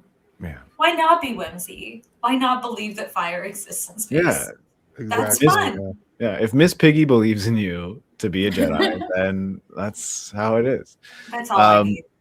So we also get a nice little scene of R2 getting commended by the Queen, who is now played by Keira Knightley, where she's like, "Who is responsible for the?" And like Captain Panaka, one of my favorite line deliveries for him, he goes up, R2D2, Your Highness, and he's like he had to read it, and he's like It's his R2 Imperial code D2 or whatever. Yeah. What is And his then she number? orders Padme to clean him. Padme, go clean his ass. Was there any, and maybe this is me just like reading into it too much, like she was there cleaning in a very similar position to like Princess Leia, like being like, Obi-Wan, you're our only hope, and like Oh, kind of yeah. turning him off. Okay. That's absolutely by design. George Okay, Lucas cool. loves having visual mirrors of things that existed in other movies, and like you can sort of like lay them Callbacks. next to each other and see the visual reference, which is why I do think that, like, you know, he gets a lot of flack for filmmaking because he hasn't made that many movies, and some of the movies that he's made have not been done all that well. But I'll say that, like, in terms of painting a frame, George Lucas always knows what's up, man. He knows how to make stuff look beautiful. And this movie looks beautiful. Maybe Like, too much so many CGI here shots and there are just, throughout, like, but yeah. stunning. It's space. I always think about the shot from episode 2 where like Padme and Anakin are coming out into the arena, and it's just like they're so darkened that it's silhouetted into this like very sort of stark contrast with the light, and you know they are kissing each other, but it's like it's so cool. It looks so good. Like it looks amazing. Good. It looks like a painting in a way. Like a lot of the shots that I found in this movie, not only like with the amazing soundtrack and score behind it, but just some frames. I was like, I want this painted. Like, I actually just want to see this hand. You can pause this movie at most moments, and it just looks great. Yeah. So they realize they have to go to Tatooine because it's the only planet within distance that they can get to with their shitty engine that isn't controlled by the Trade Federation, which I guess is a lot, or at least affiliated with the Trade Federation. So they go there. They land in the outskirts of Mos Espa, which is on Tatooine, sort of a medium-sized city. Like it's a pretty big city compared to Mos Eisley, which was meant to be sort of like a truck stop in the original Star Wars, where they're like, Mos Eisley spaceport, you'll never find a more wretched hive of scum and villainy. Whereas Mos Espa is more like a proper town. And they have to go in and just peruse some of the junk dealers. And, you know, I often think like this is one of those moments where like, what if Qui-Gon found the parts they needed before they got to Watto's shop? Like what would happen to Anakin? Would he live on Tatooine for the rest of his life? But who knows? But the Force guides them. Yes. I have a question about that. So because Force, obviously, I'm sure there's some kind of fate or destiny maybe, or some kind of calling. Because I also thought that when I was watching it this weekend, I was like, why didn't he just either find another shop or like go to another place? But he was so sure entering that entire city being like, no, I know exactly where to go, and like kind of led the way. Is that the like behind the scenes, like that was the Force being like, you need to see Anakin? So Qui-Gon specifically, it could have been so many places. Qui-Gon specifically is a Jedi that he mentions it at the beginning of the movie, where it's like, you must be mindful of the Force, just as Master Yoda says, but you also must be mindful of the living Force, the here and the now, and feel where your instincts are pulling you. So he was like a huge proponent for this thing that wasn't really taught all that much, whereas foresight and intuition were valued amongst the Jedi, whereas Qui-Gon was like, those things are valuable, yes, but you know what else is valuable? Right here, right now, and feeling what you feel around you. And that's, use it as a tool and not as like the ultimate. The Force is your ally. You should always trust it, especially when you're in the moment. The thing is, it's never really explored in the movies all that much, but it gets played into much more in like the Clone Wars cartoon show and extended materials through like books and comics and stuff, where like the living Force is your interaction with the Force in the moment, rather than using the Force to get your means or to like move forward in a direction that you think it's trying to push you. Just trust what it's doing in that moment. Yeah. Interesting. But then he ends up getting stabbed in the guts at the end of this movie, so maybe he should have been trying to figure out the moves a couple minutes ahead. Anyway, Qui-Gon is a very interesting and cool character. It's very cool. Considering he died in this movie and we didn't get to explore him all that much. Was Liam Neeson like super? I'm assuming yes. Like Liam Neeson, pretty like big catch for this film in 1999. Yeah, I mean did he get an Oscar for Schindler's List? I think he was like he's pretty huge, but like a lot of people wanted to be in it, right? Like they're like a new Star Wars. Fuck yeah, I want to be in that shit. I read that he signed on before the script was even like made. I don't know how. I mean, if Star Wars is coming your way, you take that. Yeah, because a lot of people like Ewan McGregor was like, he said he was like, I was like 5 when the first one came out, whereas Liam Neeson probably was in his 20s or something. Samuel Jackson could have been any age. Yeah, I truly think he's a vampire. Ageless. But like Sam Jackson, I think a good Disney series would be a Qui-Gon miniseries. Qui-Gon would be a cool character, because I think also a character that people are like, wow, really fun, like cool character, but like we didn't get to see more than like. How'd he get there? A young Qui-Gon show because Dooku was his master too, so we get like a young Dooku. That'd be played by Timothy Chalamet. There's still one, like Yoda and all of like the council, and they're like, you're too loose. Too loose. Follow the rules. Let's tighten it up. Qui-Gon. Rules you follow, like I know. Rules in place for a reason. They are. What are you doing? But yeah, like there's one episode of one of those shows. There's like Tales of the Jedi, Tales of the Sith, Tales of the whatever. There's one episode where it's young Qui-Gon and young Dooku, and they're on a little adventure together, and it's like it's pretty cool. And I'm like, this is a vibe, man. I would watch a whole show of just these two, and it's like Dooku with his capes and his attitude. You know, Dooku is one of my favorites. Also, you could still bring in probably like a young Palpatine. Like you could really see like a lot of stuff. Like very cool. As a senator, just like worming his way around, just like, yes, of course. So they go into Tatooine and they go to Watto's shop, where they meet Watto for the first time and they meet Anakin for the first time. Yeah. And while Qui-Gon is talking biz with Watto about the parts that they need, Anakin and Padme meet for the first time, and Anakin drops the biggest like opening line you'll ever hear in your entire life, which is just walking up to a lady and saying, "Are you an angel?" An angel? Yeah, no. I heard spacers talk about it. You know, like they say they're the most beautiful creatures that ever existed in all of reality. Anakin started the pickup line. Yeah. Like, did it hurt when you fell from heaven? And she's like, that mark you left on my heart, I hope it doesn't become a scar. Isn't that a line later? Yeah. Pickup lines for days, my dude. He's just dropping lines like it's his job. But you're also like, is he saying this stuff because he believes it? Or are these lines, when he's like, I heard the deep space freighter pilots talking about the most beautiful creatures that exist, the angels of Diagon or whatever. And then I'm also like, but maybe they just told him like, listen, kid, if you ever meet a beautiful lady, just say, what are you, one of the angels of Diagon? That's what I'm saying. I think he learned it from Blueberry Man. I think that's what, like, he learned all these little pickup lines. I think he was spitting Riz, because later I got the vibe that when he's talking about like having more feelings, and Padme like leads him and says, "Oh, you're obviously talking about your mother," and he kind of like looks around like, "No, I was talking about that I want us to be more than friends," is the face that he kind of gives there. So I think that Anakin is wise beyond his years, which isn't, let's not do that. He's got game. I think he just had to grow up too fast, maybe. Yeah. Listen, when you're a slave on a desert planet, you learn how to be Tatooine, damn. charismatic. And he also like fully smack talked that pod racer guy who could have killed him in so many ways, and he was like, "This is my turf. Shut up." And the guy getting the little foot rub and the like back rub from Sebulba, and Sebulba was like, whatever they're saying back and forth. He's like, "Nuh-uh." But he also says like, "I'm not a slave. I'm a human being," which is a crazy like moment. And that only way that equates to now. Your mom teaches you. Yeah. True.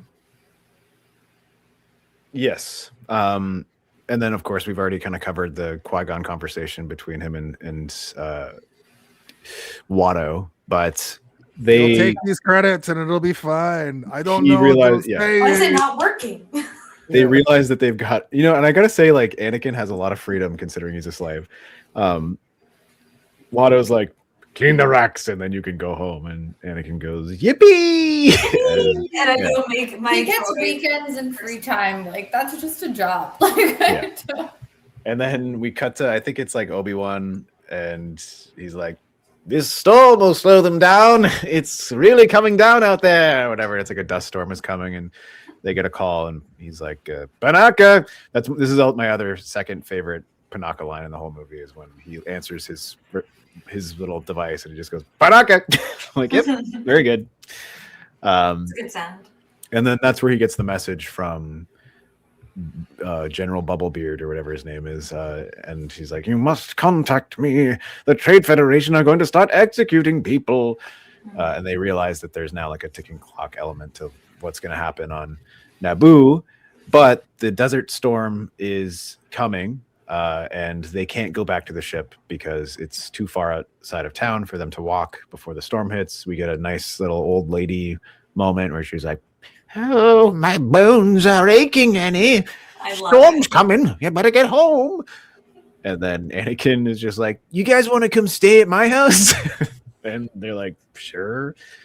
But we do get a good moment where Qui-Gon is like putting food or something in his little storage pouch. But then Anakin sees his lightsaber and is like, oh, shit, this guy's a Jedi sick. This is cool. It's like he's like having a fangirl moment. Yeah. He's like, Yeah, I've heard about lightsabers and stuff, but I've never seen one before. Yeah. But the Force tells him to wait to mention it until it's more opportune. Well, he's a smart kid. You know, Right. he's smart. He's good with his hands. He knows how to build He's stuff. good with the ladies. He's He's like, good with the see my ladies. pod racer back Yeah. here. He's clearly not a dummy. Yeah. But he does wait until he knows that he can trust these people first. This is the next test where he's like, I'm going to bring them home, get them to meet my mom. And then, you know, if I can trust them, then I can trust them. If they don't kill my mom, then we're good. Listen, Did you guys Anakin know built this, C-3PO, he probably has a home security system. That That's is fair. crazy. Oh, for sure. I know it's later in the plot, but I am still inside pissed the fuck off that he leaves C-3PO behind when he goes. That's a later issue. He could have brought him with him. That's true, but he So built easy. C-3PO for his mom. Did you guys know that? Okay. Well, he built it for her to do like translation and stuff. Okay, but he could have come along though. Yeah, but he couldn't bring his mom. He could have made two. I don't know. The parts, they're hard to come by. You see all those, he's got those devices in the background. Like, you know, those things where you throw a ball to each other? It was like he had a racket. There was a racket attached. He's got a I gold knew what you were gold talking spray painted about, tennis Steve, the thing racket. with the, like, Yeah, the the scoop curve cup on it. thing. Yeah, he's got a couple of those in the background. That for like lacrosse. Listen, I would- all the Jedi no, communicators like- in this movie The are heads of the droids. all the communicators they use in this movie to talk to each other are those ladies razors from the 90s, like those thick ones. They just like painted that, repurposed them to make them look like a I was communicator. wondering what would Wait, happen though How if thick? What do you mean?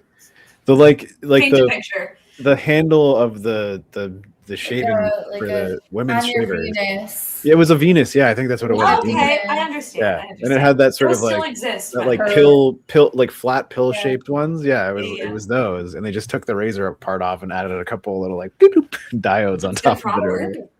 Yeah, I was wondering what would happen if they just took the mom with them. Would they just have a bunch of like off planet? well, we all know that there's bombs in their necks because they talk about it in the movie. Oh Mhm. yes, that's right. the Well, did you slaves? know that this junkyard slave isn't even old enough to shave, but he can use the force? They say.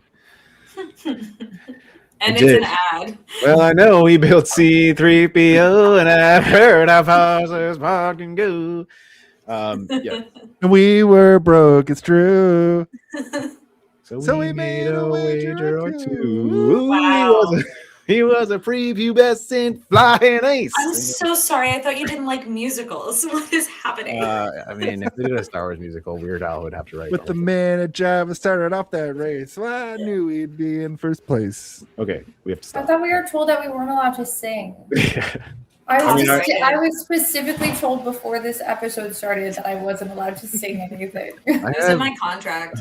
Yeah, I'm not allowed. I have Well, the thing where if it's someone in my starts- contract to it starts happening. I'm like, it's in my contract to Meat bloop. Cass and Do I a little just bit get of Weird muted. Al. We don't even know. We're like, ah. I have to go to the washroom. I will be Okay. back, but We'll talk about something. please continue while I'm gone. Mhm. Okay, well here we go. Do I have anything fun that I wrote down in my notes that I missed? Well, I think at this part specifically, I did find, I think from my memory of this movie, that I truly thought they were on Tatooine much less time than they actually were. Like, they were on it for so long, like so many scenes of the movie. I thought it was a long time, so that's interesting that you thought it was the I opposite. thought it was the opposite. Because I feel like this movie to me feels like time is the construct.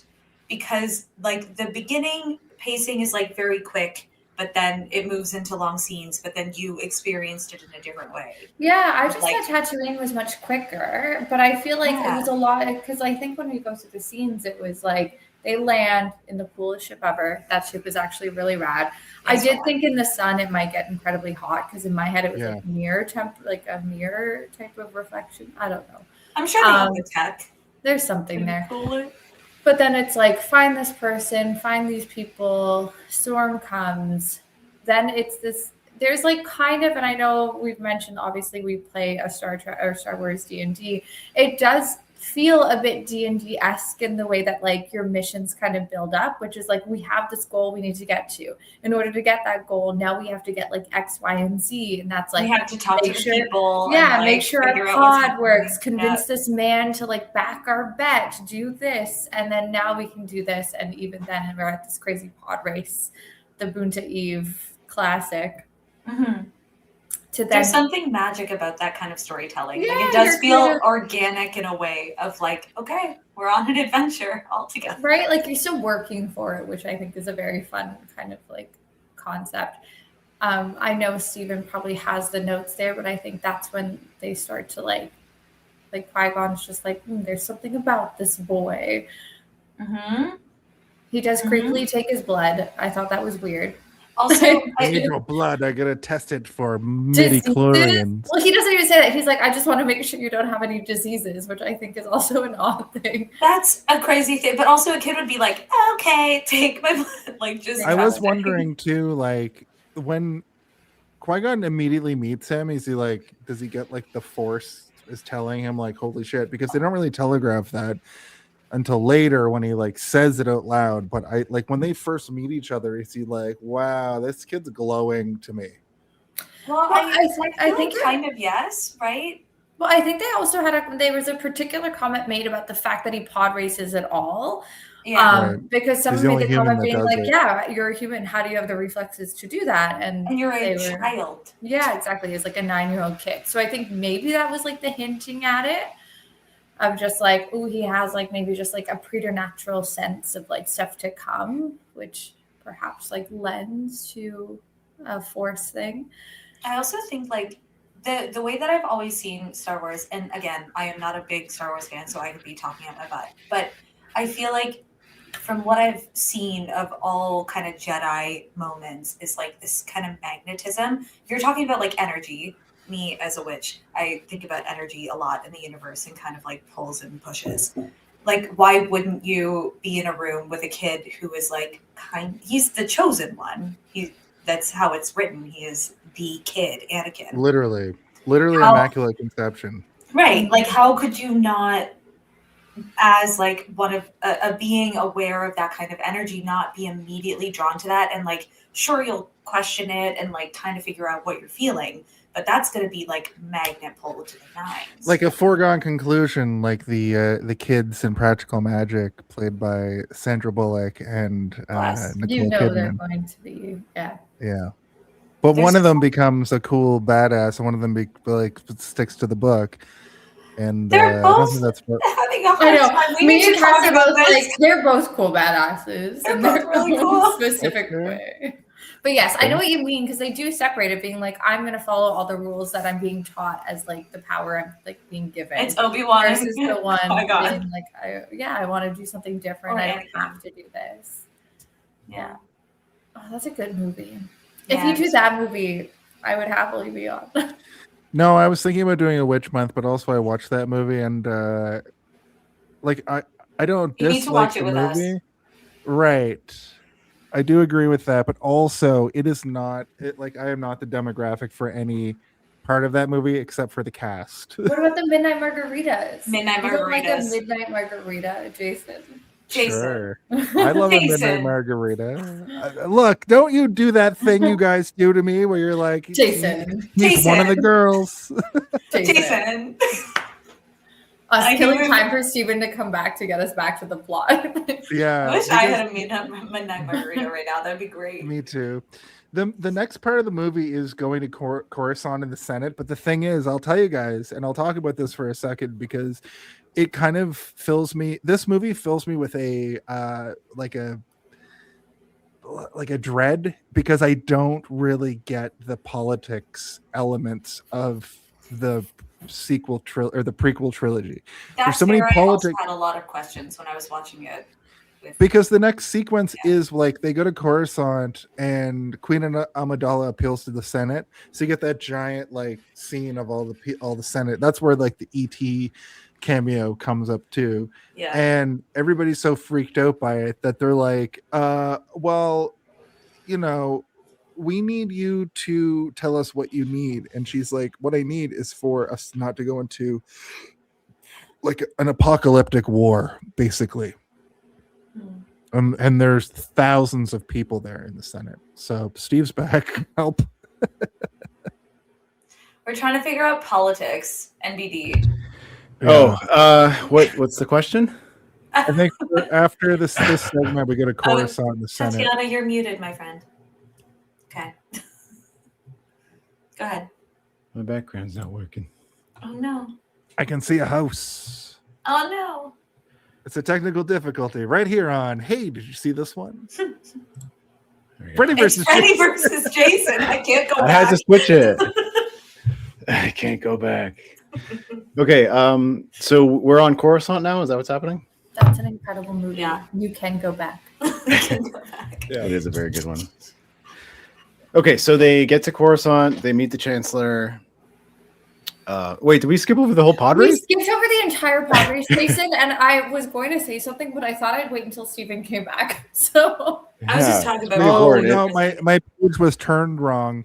He built C-3PO, he pilots pod racers, he believes the Force guides him. Qui-Gon Jinn becomes intrigued. Just follow the Weird Al song as your template, Jason. I know. My page was flipped wrong. that's okay. He skipped a verse. Yeah. So his midichlorian count is off the charts. He's higher than Master Yoda, which is a huge. Oh, the 10,000. Not even Master Yoda has a midichlorian count that high. Steven, I do, just because this seems to be a hot button item. Yeah. How do you feel about the midichlorian edition? Like, do you feel I like am it was curious about this as necessary, or do you feel like it was kind It's of a little like streaming? Scientology. For those of us that are watching Stranger Things, it kind of like, did it give you a sense of just like, why do we need an origin to this to solve the mystery? I agree with you. When I was a kid, I am a proponent of like I don't care about power levels. Like I think that power levels are kind of silly and dumb. And that feels very much like his Jedi power level is over 9,000. No one can defeat him. Dragon Ball level, just like Super Saiyan. Yeah, but I do kind of like the idea that like there is a person who's like the Force is like radiating from this guy. So how do you convey that without having some sort of like tracking thing? Yeah, and it's like I'm okay. I'm fine with it. You know, like I think when I first heard it, I didn't care. Then I did care because of sort of the base opinion of a lot of other people. And then the more I sit with it, the more I'm like, I don't really care. As long as they didn't keep using it as a way to like explain things. Tell you how powerful someone was. Yeah. I do have, and like again, it's been a very long time since I've seen the second or third, and I'm going off of just like what I've heard from like other people about this. But I think that if you're going to put something into a story, you have to like maintain it. You don't have to like hit the thing over the head like a bajillion times, but like it is odd that it hasn't been brought up, or at least doesn't seem like it's been brought up ever again. It feels like it happened, and then instead of it being kind of like pushed into the story of just being like, this is how it's always been, it's been sort of like, we're going to pretend that didn't happen. I also think, like if I was in story writer position, I don't hate the idea of the introduction of it, but I also think that like it was done, and for me, I would have been like, oh no, that could be seen as a weakness now because somebody could measure a Jedi if they could take their blood and then measure it and then they could be found out that way. So this is like part of me is like, oh well, you don't want to give them that. So she's just like get kind of like prosecuted at some point, right? Where like, kind of, like this is also a thing that has been played around with quite a bit. So the idea of Plagueis, right? Like Plagueis is Darth Sidious's master, who is the Emperor. He had a master named Darth Tenebris, and his whole thing was trying to be able to take midichlorians from people and utilize them and be able to transfer the midichlorian count from one person to another, or also like cloning yourself and being able to make a clone that you could put yourself into that would maintain your midichlorian count. All that kind of stuff was like played around with in Legends canon.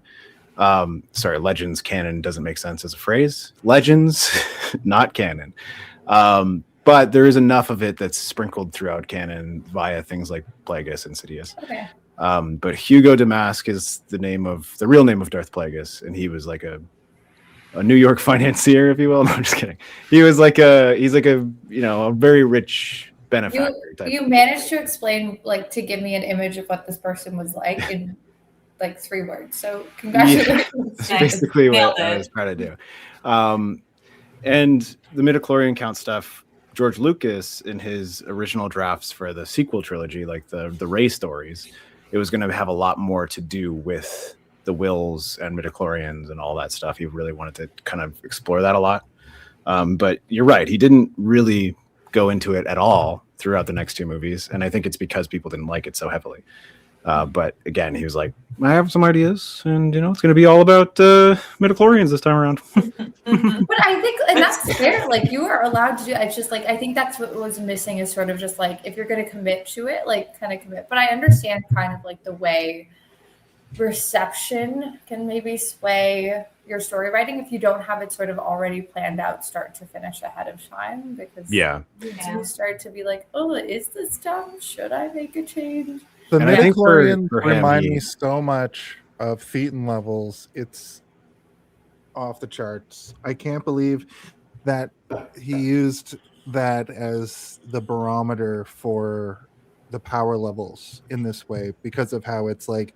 Okay, but I mean, that doesn't mean that midichlorians are dumb. That just means that Scientology is dumb. That's the thing, is that they're using a religious doctrine that is like, sounds like science fiction because it is, right? Like, it's fine. Funny that he went there with it. The Scientologists are coming for us now. They're at your door right now. I don't. Why are there 700 people watching the show all of a sudden? Yeah, and they're I'm all too seen. it's all like Tom Cruise lover 105 or whatever. Who's the Hubbard Humper? Or the Handmaid's Tale lady, who disappointingly is also Elizabeth Scientologist. Margaret Atwood. Yeah. No, not Margaret Atwood. God, no, no, Margaret she's Atwood, absolutely incredible woman. I was gonna say, No notes. From Mad So Men. Elizabeth I got Moss. upset. Elizabeth Moss, yeah. Listen, a lot of Hollywood elites are into that thing, but whatever.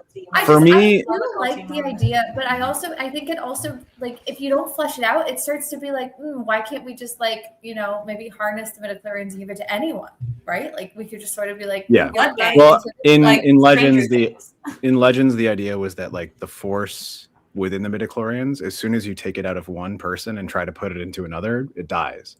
So the force is connected to the soul. It's like the force is connected to a physical body, and then once that person dies, it goes back into the force itself. And it's not like genetic. It's not like if I have a kid. Well, a little bit, yeah. Showed us with like Luke and Leia both are very powerful. Yeah.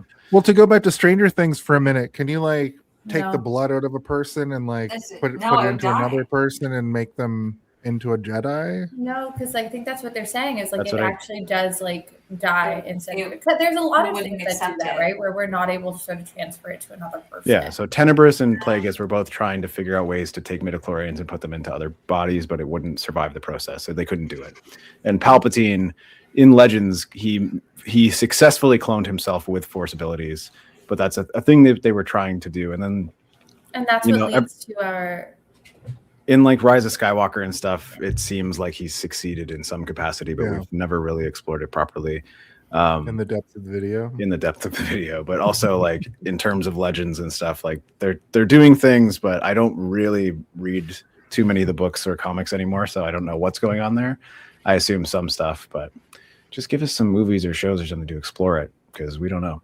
Yeah, if you're gonna set it up, like explore it. But I think a lot of showrunners and stuff are maybe nervous about doing something that people would dislike. Every time they make also an have to be Acolyte style careful. show in Marvel too, like they put all this effort into making like an 8-episode movie, and then it fails because the internet trolls just can't handle a new idea. That's why that's what we like you're saying, that's why we have people not wanting to take these risks. But I am honestly curious about the midichlorians.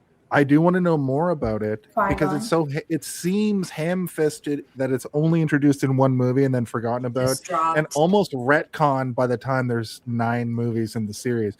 Luke and Leia don't know what a midichlorian is. No. I also think it's tough because like you have a world that's very vast and very adaptable to a lot of things, but you do have to be aware of what the canon is. And either you follow the canon and build off of it, or you say, screw the canon. And that's also okay, because you can still build off of that. But it's like, I feel like a lot of people can get stuck in between those two places and then not know where to go. That's an understanding. Yeah, I mean, within the Star Wars communities that exist, it's like people hate new things, and then they also hate old things, and then they hate everything. Yeah. But that's not even Star Wars. That's all fandoms, right? Like it just becomes like this crazy thing where you can't win in any direction, and then you create sort of like pocket fandoms that all hate each other, and you're like, and it's like as like a fan who's just like, wow, I really love the story. Please just give me the story. You're kind of like in a lose-lose situation. Well, it's like it's one of those things where it's like, you know, I consider myself a pretty big Star Wars fan, and I have been since I was 4 years old when I was introduced to it. No, very important part of my life.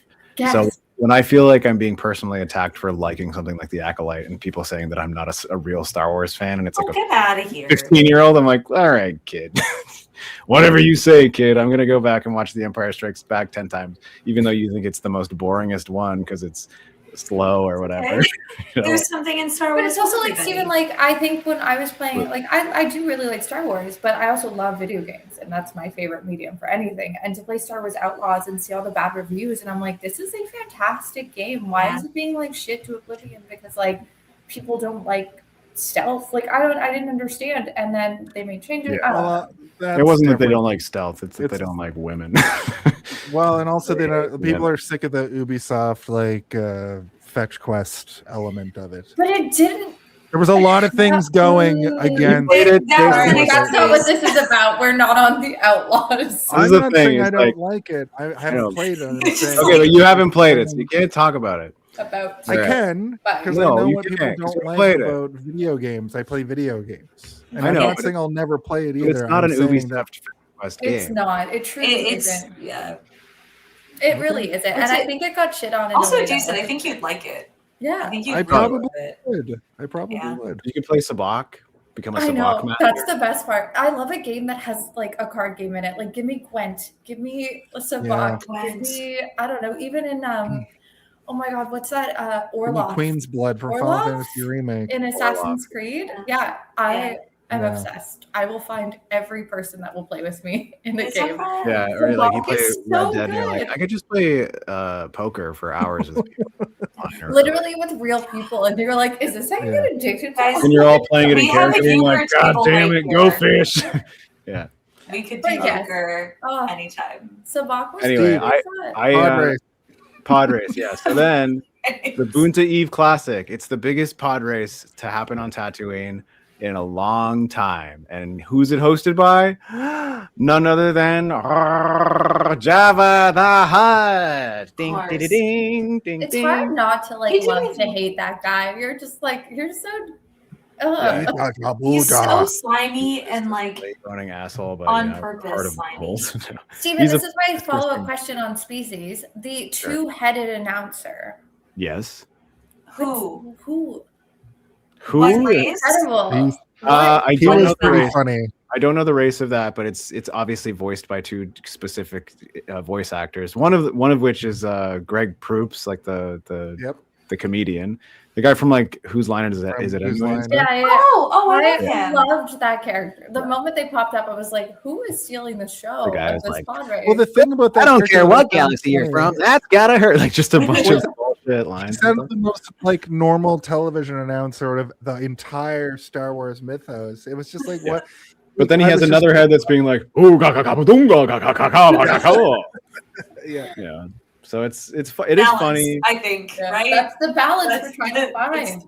Yeah, I It's think the that's also one of theme those of things everything. that 30-year-olds in 1999 were probably so mad when this guy opened his mouth. But as a kid, I'm like, yes, two heads are better than one.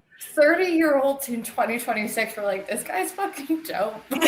Yeah, it's true. They just found their way back. True. We love it. And then Bib Fortuna's there, Gardola Yeah. the Hutt's there, Jabba the Hutt's Fortuna is there. truly one of the grossest characters to see. I don't like the way he knots his little tentacle hair into itself. I don't like The his slimy scarf? attitude. You don't like the I scarf? don't care for Bib Fortuna. Okay. Bib The Fortuna scarf is is like kind of a fashion. he made me moment. uncomfortable when I was a kid, and he still makes me uncomfortable. There's Yeah. something weird and like wet about his head tails as well. Yeah. Like he just seems like he's always sweaty. It's also Uh, like every time you've seen someone with head tails before, they're kind of sexy. Yeah, And this he's is the the first gross one that's equivalent. slimy, and you're like, why are you not slightly sexy? And the I way wonder he's if like that's like a body in language Return of the thing. Jedi when he's like, oh, he's a Jedi, and he's like everything about him is just kind of like this guy's nasty. He probably has bad breath. It's like the person that, like, when he shook your hand, would like sort of do this to your like wrist. Ew. And then you're like, what is happening? Scratching his long Everybody's face. I hated that. I hated thinking about it. That was horrible.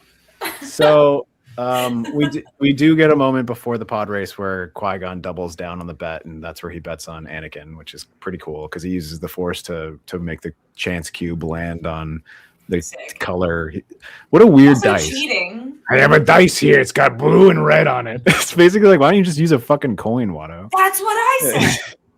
I have Flip a a coin. three-sided dice. Yeah. Maybe it's harder to like with the physics of the Force to be like it can't just spin on Is its. I have a chance cube here. Blue the boy and red his mother. And Qui-Gon's like, all right, fucking roll it. See what happens. I'm with you, Cass, on the dice thing with because like force push and pull very clearly in Star Wars, and I think maybe it's easier to push or pull a dice than like just to Right. like flip a coin. Because like, it would while be it's more falling. obvious True, to be yeah. like it's going this way. So it was advantageous for him to use a dice. Yeah. Anyway, he bets on Anakin, and Watto gets really pissed off, but he is the one that he made the bet. We also learned that Anakin's never finished a race from his little friend Kitster Fister or whatever the fuck his name Kids is. are so They're funny. tiny. What was He's that like, one "Finish kid? the the race, teacher of kid, course." when they Uh, were like all Joker, around right? the pod racer, like the car, and Oh, he the was like, rodeo. "Let's go eat lunch" or something. Like, we're going. Yeah, there's one kid who's like, "Come on, guys, let's go play ball." And yeah, and they're like, There's, "Yeah, like, this see you kid later, going Annie." over. Yeah, or I think he says, So- "Smell you later, Annie." And then the one kid's like, "Oota toota, Annie," and then they just leave him. And Those you're like, kids "Wow, were not. Later. those are supposed to be his friends. They're all bullying his ass." Well, they're not his friends. Yes. at all. So we meet all the racers in the extended version of episode 1 that I had when I was a kid. I don't know if that's the version on Disney, but they really milk the pod racer We opening. watched a lot of Yes, Pod with Racers. all the intros. The intro, Yeah. like every fucking pilot, and The it's little corn guy. there's like Corn Ben Quadraneros with his legendary pit droid team, and then like there's like Yeah. Owen Mantell, and he's here too. Yeah, That happened in this version too, and also Mhm. the pod race segment is like 20 minutes. It's Like, very the whole long. bit of the show. it is a I love significant it. portion of the movie. The movie is There's like a- 2 hours and 9 minutes, I think, and like it's Oh, almost mine was 220. okay. So like a good Yeah. chunk of the movie is the pod race, but I gotta tell you, man, it's exciting, and It is exciting. this is almost every exciting. single time I put the movie on, this is where I fall asleep, and it's because the I can it see like that. puts me to sleep in this like crazy ADHD way where I'm like, it's like listening to brown noise or something, or just the sounds of the engines and like it's Skywalker, like all this noise just puts me right to bed. I don't know if you feel this way, but have you ever been on? This is off topic, but I promise it makes sense. Have you ever been on like one of those roller coasters? It's just like a big round circle, and it just goes like this. Yeah, like and it looks terrifying. I fall asleep on those things because I have the same feeling of like the sound that it makes and like the gravity. I'm like, oh, this is like really relaxing. It should not be. It's too stimulating. Wait, do you mean My like brain the is scrambler at Center Island? No, when no, it no, no. shoots you around a bunch of directions? It's a big round track, and it's a coaster in the middle, and it goes upside down a bunch of times. It's fun, and I do fall asleep on it. I don't know how much we can actually talk about the pod race because it is just like it's 3 laps of a race. Yeah, like nobody actually dies. Attack at one point. It too feels family friendly. It feels so PG in the way that they do. Like everybody always sort of makes it out. Like the android went into a full thing and got spit out the other side, and we were like, "Oh my god, poor thing!" And then he was like, "I'm good." Well, what about that guy who's like, and he like hits the pillar? In the fire, yeah. That guy's dead. Fine. But you don't see him die later. So wait, no, he dies. So I'll tell you right now, he's dead. And the funniest thing is in the extended version when they intro that character with his little weird, like, alien almost head, like he looks like he's like a xenomorph head almost. Yeah. When he's waving, it shows his family in the stands, and his wife has like a newborn baby and a bunch of children, and like then he dies in the fucking dark.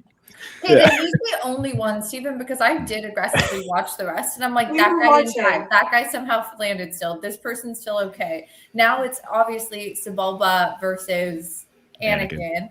Even Anakin fixes his own ship mid-race, which was really cool. He diverts power from like one pod to the other. But his face completely stoic.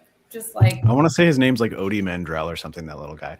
And he definitely is. He's the one that clearly is dead because there's a giant fireball and like he slams right into a stalagmite. That was the very first person to, I think, actually be innocent. Yeah. Everyone after that seemed to. There's the guy that's in like the donut one that he almost looks like he's riding like a motorcycle. He gets shot by the Tusken Raiders, and he like donuts out like. I do like that in my head. The Tusken Raiders like also got like the little like pamphlet being like big Bunta Eve like crash, and they were like, you know, it'd be really fucking funny if we stood at the top of the ridge and just shot them when they were past. Yeah. Do you think they're working for Sebulba? I had this theory that they were like his. I think it's like stay out of our territory. Yeah, this is our land because they are like the indigenous people of Tatooine, right?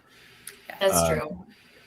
That could be really fun though. If somebody was riding through my area just willy-nilly, I'd also be like. Also, like the humanization of the Tusken Raiders is sort of laws and Florida laws, Cass. That's no, I don't like that though. I like it. You said you're a hold your ground state person. Yeah. If it was none of this is my land, to be fair. Yeah. So if it was actually mine, which it's not, hypothetical situation. Jesus.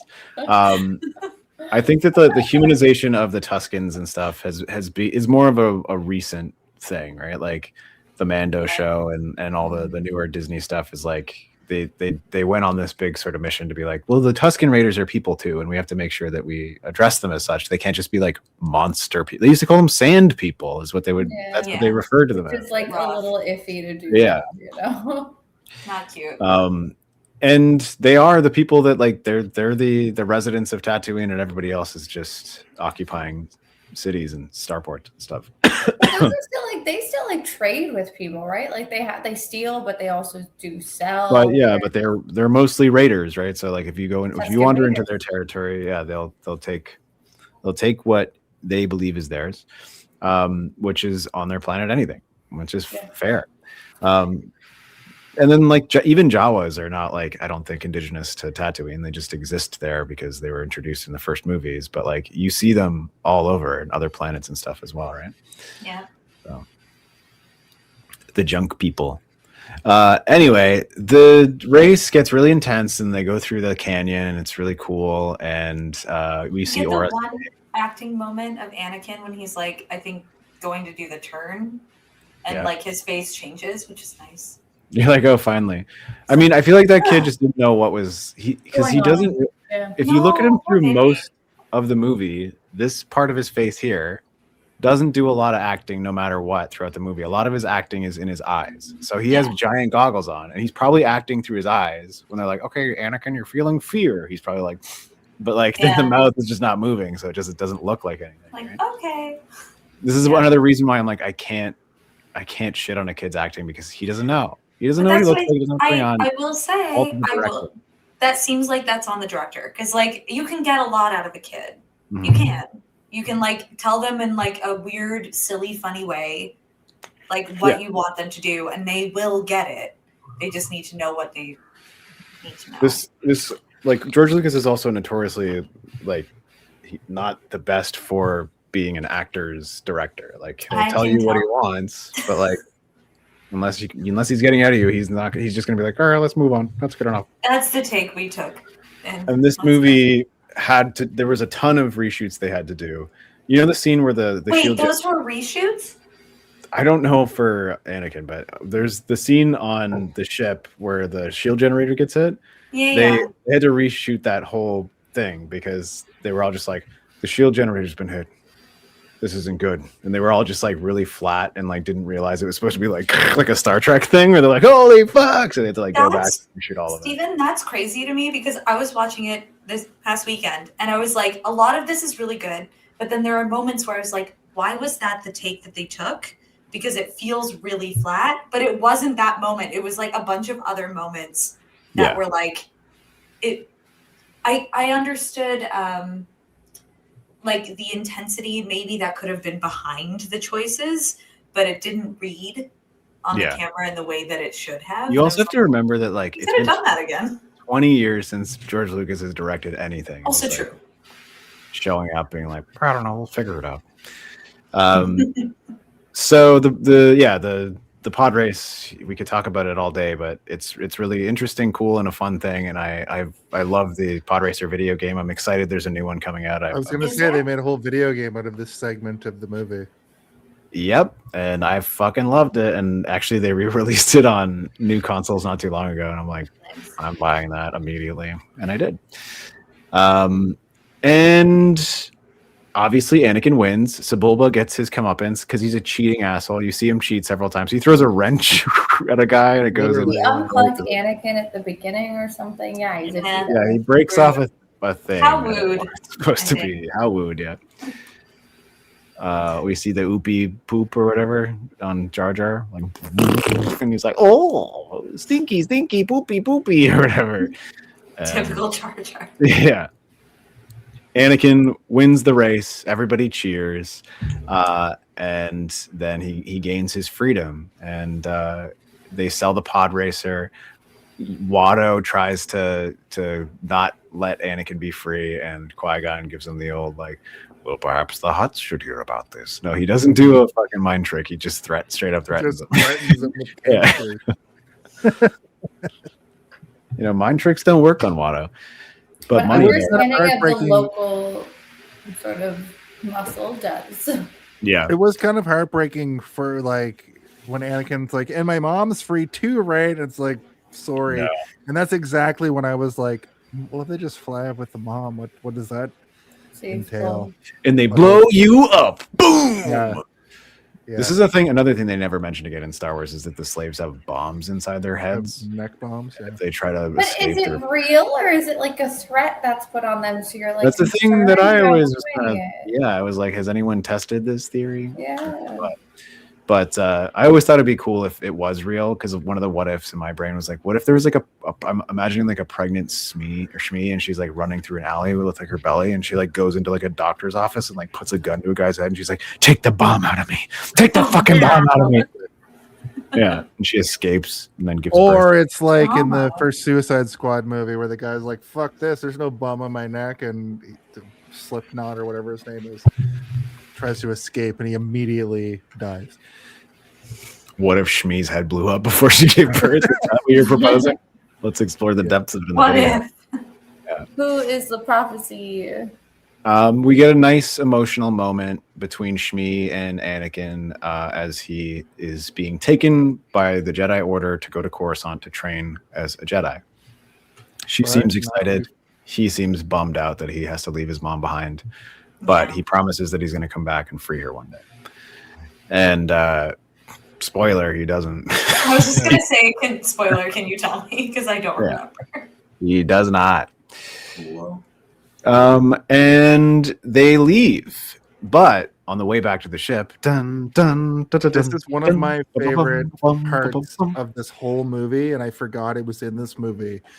And it's literally Darth Maul shows up on Peter, and we have been getting little moments of Darth Maul throughout the whole Tatooine excursion. Watching. Yeah, watching from a distance, sending out little like meow. He is a little bit slow to it, though. Like, but maybe more could have been done, and he's like, "Damn it, they're already there." I think in Darth Maul's defense, he's just there to observe at first. He doesn't know the extent of this, and then he sees that they for some reason free this kid, and he's like, "What the fuck?" But if you notice in the background, a lot of scenes, those little like those droids are watching everything. So Darth Maul's just sitting there being like, "What the hell is going on here? I don't understand." I think it was a great idea to bookend this giant pod racing scene with a lightsaber battle, though. I thought that was a really cool idea because once he jumps off the speeder and attacks after it's like, Anakin, get down. Anakin runs to the ship, but then when they have a lightsaber battle, it's so fucking good. And it looks like when they're on Tatooine in the original movies, the way that this sequence is shot feels very original trilogy, I think. Yeah. And like Qui-Gon is a very imposing, large man. Yeah. And like his lightsaber style is like two-handed, hold it like a he's like a knight sword, right? Like he's very much like a bastard sword, like a long sword. And then Darth Maul is only using one end of his sword as well, which is really cool because he's got that long staff. Find out later. And then you see him using it, and he's using it almost like a glaive or something, or like a true greatsword. And the way they're fighting, the technique is always so different, but it fights. Across all the characters that have lightsabers, right? Like, I think George Lucas did something pretty cool in this trilogy that hasn't been emulated to the same degree, as much as I'd like to see it. Right, like the sequel trilogy, they went really far back to the way that they shot the lightsaber duels in the original trilogy, and then like the Acolyte, they're trying to throw in like a lot of really interesting martial arts stuff, but like actual martial arts. George Lucas was like, no, I want it to be like knights fighting. They should feel like Jedi Knights, right? Yeah, like, that's what they're called. Like, but I do also understand the idea of like new blood coming in, being like, or like being trained differently, or like different. I don't know, anything where it's like, why would you not know a different sort of style of like sword play? That's how we find new ways to use weapons, is like because people. But then also in terms of like the fact that they're kicking up dust, but then the ship is also kicking up a bunch of dust. There's just this weird thick mist that we're seeing them through. Dust planet. It's so cool, and it's such a brief fight, but it's very satisfying, especially because we haven't seen two lightsabers hit each other yet until this point. Now we are. Yeah. We just had the two. Little do we know what is going to happen at the end of this movie. The best lightsaber duel that ever occurred. Yeah. This is funny. I can see Darth Maul and a lazy boy with Dos Equis going, how long is this pod ride? Yeah. He's like, and he's like, the Skywalker kid is pretty good. I think it's very interesting to see. And I do think the way that the different people use different lightsabers, just because like it is really cool to see how like a lightsaber kind of like a big sword, but then people use it in different ways of like how they're fighting. And I think it's interesting to see like maybe, yes, we have Qui-Gon as like that classic, like, no, I am a classic knight using a long sword. Like, this is my weapon. And then you start to get those like shifts of like, no, we have Darth Maul using his cool like double situation, like very kind of like sneaky and like fast, right? Like a very different style of like fighting, which kind of feels like old guard.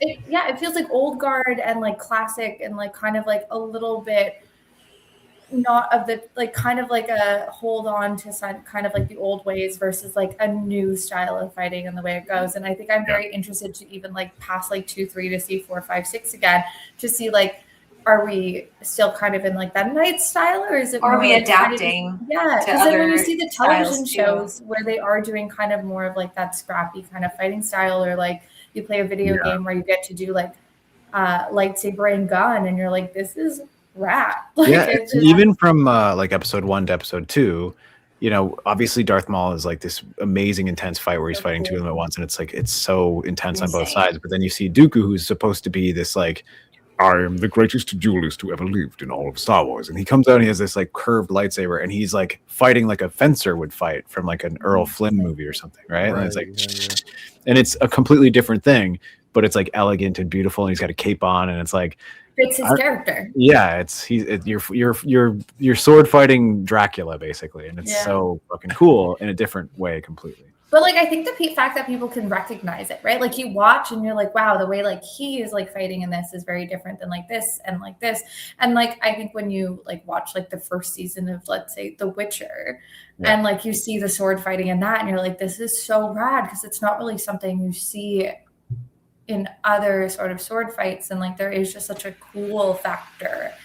And like, it's very distinct. And I think that's what's important, is it's distinct to the character that's doing that fighting style. And then you can see sort of the through line from like one to the next of like how it sort of transfers down. Yeah. And then even in this fight specifically, the fact that, you know, Darth Maul rips up on a fucking motorcycle, basically hops off, Anakin dives to the ground, and then Qui-Gon also wearing like a poncho, right? He's like, Anakin, drop, and then he just gets in front, and they are like dusty cowboys samurai fighting in the desert while Anakin gets to the ship. And then, you know, you don't see much. You see the lightsabers clashing, and it's a cool little fight. And then he hops on the ship. Yeah, and then he leaps up inside and gets away, and Darth Maul's like, bum, bum, bum, bum, bum, bum. God damn it, missed them, but now they know I'm here. Star Wars is so funny because it is like that. You like really nailed it. It is a sci-fi, samurai, western, opera. Smush. And like those are such epic stories to like tell in their own right. So to smush them all together could be so messy, but like there's just such a fun factor to this particular movie. It's also what we all love about it, right? Visually and thematically. Music. Which is one of the great things about like the Mando show and to a lesser extent the Boba Fett show is like they really leaned into that Western style of like music, like and you're like, oh, okay, this is a straight up Western. Also, like a fusion between Western like samurai style like music is just such a cool one where you're like, this is fun. Like they really mush up in a cool way. All right. We have to get to Coruscant. We do have to get off Tatooine. Or as someone said earlier, it was my name. So we'll pretend. Right. Yeah. I don't remember. Here comes E.T. All right. Okay, so just, you know, to cover the bases, we have the travel there, which is mostly just a conversation between Padme and Anakin. And it's nice, it's sweet, and it is foreshadowing in a big way.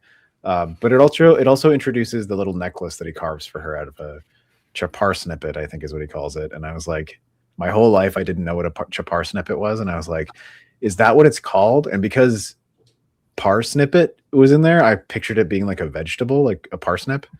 I'm like, did he carve this out of like a desert, you know, root vegetable or something? What is this? It also kind of sounds like parsec. True. But then I looked it up after the fact. I think like in one of my many rewatches, I was like, what is a chapar snippet? No, it was because I was writing a script for Darth Theorist, and I wanted to evoke that thing. And I was like, but what is a chapar snippet? And then I looked it up, and it's called a chapar snippet. So it's a snippet of like a tree that grows. It's like a wood clipping, and he carved it. And I was like, you know what? But it grows primarily underground. So I'm like, it is kind of like a parsnip. Anyway, that's just fun facts, Star Wars facts for you guys out there who give a shit. Me. But you know that in episode 3 we see that around her neck while she's being paraded through the city of Theed when she dies. the last time we see her, the last time we see Jar Jar. Jar Jar's crying. Oh, what a sad Gungan. But she still has it, right? And I always like to imagine that he probably made one of those for his mom too. Like his mom had one, and he just makes it for the people in his life. And he kills them both. Yeah, No, maybe Obi-Wan has one as well. Like the people that really mean a lot to him. Maybe Ahsoka has one too. Who knows? Yeah, I was gonna say like Han Solo picks one up. Well, it's like everybody has their love language for their friends and stuff, right? Their friends and their people that are most close to them, and like he's like gift giving. yeah, and like if you're in my life as somebody who's special to me, then I've definitely drawn a picture of you for something, right? And I think everybody on the pod today. I think everybody on the pod has had an image illustrated by. Absolutely, you guys all mean a lot to me. I love you all, and that's why I do it. Right? I'm doing it a little bit for me, but a lot for you. That's true. That's real. And he's just giving these Chapar Simba necklaces to the people that he force chokes because he's kind of a bad guy. And then he makes them into necklaces too. He doesn't take the necklace. He Yeah. just is like perfect around my masterpiece. I don't like what he does. So Okay, so we get to Coruscant, and Anakin. This is another example of him being a fucking cartoon child actor who should be in commercials and not in billion-dollar movies. But you know, when he's like, "What do I go this way or that way?" But one thing that I do really appreciate about this whole sequence is that they land on this cool floating sort of like midpoint. Yeah, it's like a loading dock, but it floats in the middle of the city, and the Stuffy. Chancellor is there.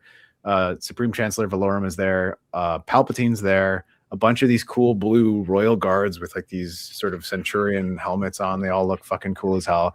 But the way they film everything after that first shot is from low. Like everyone is, you know, down at this low angle, and you realize, oh, this is supposed to be from Anakin's perspective, right? Like the reason we're seeing everybody from this sort of like waist up down, seeing this, you see these like giant spires of a city with just endless traffic everywhere, and it's like the complete opposite of the dusty western town that Anakin's used to. Like a But we're kid's seeing- first time seeing like New York, right? Where you're Yeah. kind of like, oh. But it's making all the people that he's with look huge, humongous, but it's also making the city look, you know, overwhelmingly massive. And it's really cool, man. And this is one of those things where you're like, you have to give it to this movie for doing stuff like that. Like, this is really good. This is a good, properly conceived shot plan for what they're showing us here. It also evokes kind of just like the first time you see Coruscant, like you start to see all the lights in the buildings as you're kind of like, like it does feel so starkly different from every other place you've been so far in this movie. And I think also just like it does feel kind of like important, you know? You're Yeah. like, Also, this- yeah, like, this even when they're, city like where you say, things- when they're approaching it, and like it's like a big black Yeah. ball with the lights everywhere. And then this is another moment where I'm like, Rick Olay is kind of a cool character, where Anakin's just hanging out in the cockpit, and he's not being like, get the fuck out of here, kid. He's like, yeah, and what about that one? What do you think that one does? And he's like, that controls the pitch. And he's like, you're pretty fucking smart, kid. Like, what's going on? Also, like alluding to the fact that Anakin does, as a child, get into the ship and do something crazy while he's like, I'm figuring it out. Absolutely, and, like, but it's extended from the very father. within the realm of possibilities that Anakin Skywalker, the character, has never been in a ship before. He just 100%, knows yes. about it through theory, like books and other people telling It's him. like a mix of that, and also like how different is like maybe an engine. If somebody's an engineer at their core and understands how things can power and work and like Yeah. pilot, can you extrapolate that out to like this crazy space machine, which is like a ship? And I think maybe yes. I think like it also is like how many times do we see Anakin with his little R2D2 like flying around on like a little ship in like future movies? And he probably has been inside, like he probably sat in the cockpit of like a starfighter and been like, A oh, this is broken what this one. is, like a Yeah. shitty broken down one, Yeah. which is I really love that cool. it's there. Which is also the same as Luke and the same as Rey. And every time people complain about Rey like knowing too much out of nowhere, and it's like, oh well, yeah, what about Luke? He's like, yeah, he used to blast bullseye womp rats in his T-16 back home, but what about Anakin? Like, he's just like, yeah, he was a pod Anakin's racer. 9 years old, ends up in a ship and destroys the fucking like droid control center. Like, come on, we cannot believe Rey. Yeah. And Rey has been like scavenging inside of Star Destroyers her entire life. Like, we must know that she knows how to do some stuff. And also, what about the Force leading people to like be pulled to those places? Yeah. Also, like all of these main characters that are like Anakin is a main character as like we continue to go through this in movies. Like it is like a very like tropey character, right? Like it is a character that is Force attuned. They are good with engineering tech, like space tech stuff. They have a little droid companion. Like these are the quintessential It's kind the of blueprints for a Force things. sensitive. Yeah, and it's just like Yeah. it's such a cute little blueprint for a character. Yeah. So I don't know. It's nice to see that, right? Like it's nice because when you saw Rey in these new movies, whatever your opinion of them are, like you see it and you're like, this feels familiar because like it is Luke with his like little buddy. It is like Anakin with his buddy. Yeah.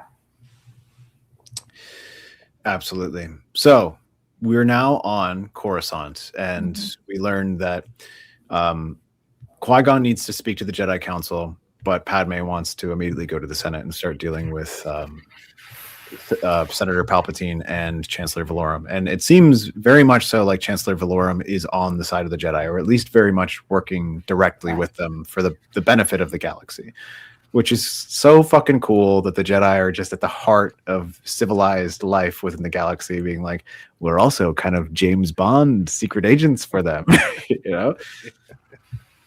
Like they're esteemed, right? Like they are actually used and like believed in and and also like what a pull to have Terrence Stamp, because like this, I think this was probably my first introduction to Terrence Stamp as like a movie watcher as a little kid. So I didn't really know who he was before, but anytime I saw him in anything before or after this, after the fact that I watched this movie, I was like, love Terrence Stamp, love Chancellor Valorum, best Chancellor. He was probably way better than Chancellor Palpatine. He didn't even try and do one coup, you know. He was just doing his job. Yeah. And then we get a bunch of back and forth in this whole segment on Coruscant, where we get to see the Senate for the first time. It's so fucking cool. It's like a singular dais in the middle of this giant dome of little floating platforms that can like detach and fly out when it's your time to talk. You're like, I am the honor delegate of Malastare, and I'm here to say this, this, and this about my integration into the Trade Federation. All of this is lies. And then, you know, we've got the Tatiana should do the voice for Padme in this scene because it's the best. And then we've got little ETs show up, which is fun. That's always nice because we all know that George Lucas and Steven Spielberg are best fucking friends or whatever. It's a blink and you'll miss it though. Like you have to look around this whole room. Blink and you'll miss it is also the name of a Star Wars character. Or a band. Blink and you'll miss it. Yeah. You blink and you miss it. Yeah. Is the name of the character. Blinky miss it, yeah. My name's Blinky Miss It. And I'm here to take care of business in this sector of space. Yeah. But then we've got Padme. Sorry, don't blame me. I voted for Valorum. Yeah. We've got Padme, and she's switching costumes left, right, and center in this thing. She's got like the craziest costumes going on, but she has to, every time she goes to the Senate, she has to switch it up. But then we have the more important aspect of the story in terms of our characters that we're following, which are Qui-Gon and Anakin, and that is Anakin being brought before the Jedi Council. We have some brief moments with Qui-Gon being like, I believe he's the chosen one. And, you know, we get to see Mace Windu for the first time ever, which is so cool. He's the best. Oh, you mean Mark Windows? Mark Windows, yeah. I love Mace Windu. Mace Windu only because, like, I do love a purple lightsaber. And I do like the idea of multicolored lightsabers and whatever color really floats your boat kind of situation. Does anybody know what their saber would be? Like, what your color would be? Red. That makes sense. Mine's that makes green. sense. I feel like mine would be, I would be purple or orange.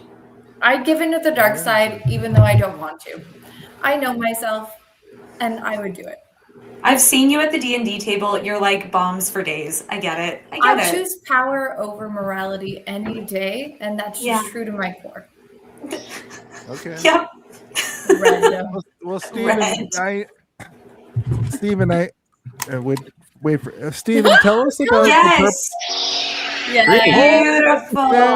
The sound that I did read today that apparently Ewan McGregor couldn't stop making. Shoo, shoo. It's a good sound. It's a great sound. Um, About it. You can also thank Mace Windu or Sam Jackson for the multicolored lightsabers in Yes. Star Wars, because he's the one that was like, I would like purple, I and want George was purple. like, well, good guys are green and blue, and bad guys are red, and he's like, purple. Purple. Well, you said that there was a bunch of reasons that his lightsaber is purple, though, right? Well, there's canonical reasons, there's legends reasons, and then there's like reality reasons. Reality is that he wanted it, and George Lucas was like, all right. I mean, like, I'll see, because like I guess there's no reason why there couldn't be other spectrums of light. You know, like We why also wouldn't? don't even see his lightsaber in this one. No. And the toy that came out again, I could talk about toys forever too, but like the toy that came out for Mace Windu for this movie, his lightsaber is blue, so like everybody just assumed he'd have a blue lightsaber. And then when I saw the trailer for episode 2, I was like, purple? You fucking serious right now? Yeah. He's got More a purple. merch. And of course, there's red and blue mixed together, so that's. You're like, I can be anything I want to be because he That's the other gets thing purple. though, is like it is red and blue mixed together in like a color palette, but not light. If you mix red light and blue light together, you don't get purple light. Yes, but is that like a fun little balance of like perhaps the dark side and the It is. light? So Yeah. within previously established canon and then was discarded later, he had a red crystal and a blue crystal inside his lightsaber, and that's why it was purple. Because he also like studied dark side magics and stuff and was like, I need to understand more of the dark side as well, and like he balanced it out. And then they added Vapad, which is a lightsaber technique, and then he also has a Shatterpoint ability, which allows him to like locate breaks in the Force, where like if we do this thing, it's going to cause the Force to like shatter in a different direction or whatever. So he's like a pretty powerful Jedi. Well, he's on the council. So powerful to the point that some people are like, he must be alive still, right? Getting thrown out of a window is not going to stop. We've never seen him actually die. No, and that's another thing in Star Wars. If you don't see someone die, then they're not dead. Darth Maul. They Literally are Darth Maul not. in this movie, right? Like I thought he was dead. And he's back, baby, better than ever. Thank God, because Darth Maul is hot. And cool. And I stand by And it. hot. He's hot and cool and hot and cool. And he fights in a cool way. Yeah. Also, Ray Park, who's the body of Darth Maul in this movie, cool as heck. He's been in a million things before and after this. As He also is like, from my knowledge, he's like the body person for like Darth Maul stuff, right? I was talking to Chad and he was geeking out over. yeah, he plays Darth Maul in this movie. But yes, but I'm saying like going forward, like a lot of like mocapping and like things Yeah, like anytime even the newest season of the Clone Wars that came out a couple years ago when they finally redid it, he came back to do some mocap for like the last fight with Ahsoka. They got him to do it, which is cool. And then he also played Darth Maul again in the end of Solo. You know, when he shows up on the hologram at the end. But Peter Serafinowicz does the voice of Darth Maul in this. So like when he's like, at last we will have our revenge or whatever, like that's not Ray Park's voice, because Ray Park sounds like, at last we'll have our fucking revenge, master. Like he sounds like a Good day, governor. Yeah. And then it's Sam Witwer that does Darth Maul voice and like most other things. Sam Witwer, yeah. My partner is obsessed. Would leave me for this man. Yeah. Oh my god. I get I it. want to be him. Yeah. Like Yeah. I wish every day that one day I'll wake up and be like, will I have that career one day? And I'm like, nah. I met him at a Comic-Con once, and I'm like, Did you? this guy fucking rules. Yeah, because he also is just very nice. I love that. I went up to the booth or whatever, and I looked at all this stuff, and I'm like, dude, you have like the coolest career. And he was like, really? And I'm like, yes, you have He's the like, coolest what? fucking career. And he's like, well, I mean, they're pretty nice to me. It's at Lucasfilm. And I'm like, yeah, but they're also just like giving you so many sick opportunities, and you absolutely deserve it. And he was like, thanks, man. That's really nice. And I was like, yeah. I love the humbleness. That's sweet. Especially when it's like genuine, just like, oh, okay. You look Yeah, really I think cool." that people probably just come up and they're like, "I love you, man," but I was like, "Your career is so cool." You just Your career blew is my gold. We can say fucking yeah. mind Yeah. knowing that Peter Serafinowicz is the voice of Darth Maul in this, and I can totally see it now. Mhm. But oh man, what an incredible actor to portray something like that! Because you're right, like the Ray Park does not sound like the way Like Darth that Maul, yeah. Darth Maul sounds. Also, it's funny if you ever see Oh, Peter I just googled Serafinowicz. him. Yes, I know who this man Yeah. is now. That's shocking to me. That's Yeah. Shocking, right? he If you just ever, doesn't really give Darth Maul vibes. well, I mean, I think that he was even shocked that they gave him the role, right? Because like if you see him in interviews and stuff, he's like, because he's such a good impressionist, right? Like that's one of the best things about him is that he's really good at impersonating Yeah. people. But he went in and they gave him the role, and when he was talking to George Lucas for direction, he's like, "So what do you want me to do, George?" And George was just like, "Well, just make him sound evil." And he's like, anything else?" And he's like, yeah, if you have an idea of what evil sounds like, just take that and Did he get a picture ahead of time? Because I think yeah. if you saw what he looked like, you could be like, I can make a voice for this man. Yeah. I think he knew what he looked like, Okay, but he was thank like, God. just like picture in your mind what you think evil sounds like and make it a little bit more evil than that. And you know what? He's, and he was like, "At last we will reveal ourselves to the Jedi. At last we will have our revenge." Like that is very, It's like a timbre to it. That's yeah, it is nice. very, Absolutely. it is very good. Hot. He did a good job, but he never played him again outside of this movie. I don't think he did. Which this. is crazy to me because I think he could have, right? Like I feel like that if you're in Star Wars, it is such a huge IP in terms of the things that are made that like I would just assume you're good for like a hot minute. Like you could do video Well, the other thing is that Darth Maul didn't come back for a very, very long time. Like, I think. And also, how does he come back? He got chopped in fucking half. So I mean, I could see. I know we're not gonna get into all of that. You don't see him full He got die picked on up by a screen. garbage truck. A garbage truck's for Looks space. like together. So on Naboo, they don't take their garbage to another part of the planet. take They it take to it the to a hospital. garbage planet. Straight to There's the a whole. hospital. No, That's the Going back so planet I much. live on currently. No, they take it to a garbage planet, and then he used because he got cauterized, right? So he was still alive, Lightsabers, Yeah. but he baby. was dying, and then he used his hatred for Obi-Wan to like hold himself together from dying, and he Sometimes He you live created out of a- sight. he created a lower half of his body that turned into like a big spider body by using the Force to like fuse metals together, and was just like, and he just lived on a garbage planet for a while. I would truly not be surprised if like the Star Wars D&D for like the bad force powers didn't have like a little spell that you could use to sort of hold yourself together with hatred. Yeah. I see it. It's so core to Yeah, in the Knights of the Old Republic, there's a video game character named Darth Sion, and like his body is literally was disintegrated, and he brought himself back and holds himself together through just pure hatred and malice. And so like when he dies, he just turns to dust because he's like, he's just literally like even every character that you have mentioned that has been like pure dark side has the coolest name ever. Darth Sion. Yeah, Darth Sion's pretty cool. Yeah, and all the other ones like Darth Sidious, who's like parented / mentored by Darth Tenebris. Tenebris. Oh wait, Plagueis and then Tenebris. Yeah. Plagueis, Tenebris. These are all all cool cool names. Yeah. Darth Tyrannus. That's Dooku's Darth name, but he goes by Dooku. You never really hear him called Tyrannus all that much within the movies, but that's his name. Anyway, we should move on. So the Jedi Council refuses to allow Qui-Gon to train Anakin, and they still go through the rigmarole and the motions of like we should test him anyway. And like they even have a moment where like Mace Windu, he's not even holding it like that. He's holding it like this because he's got an iPad on a stick. Yeah.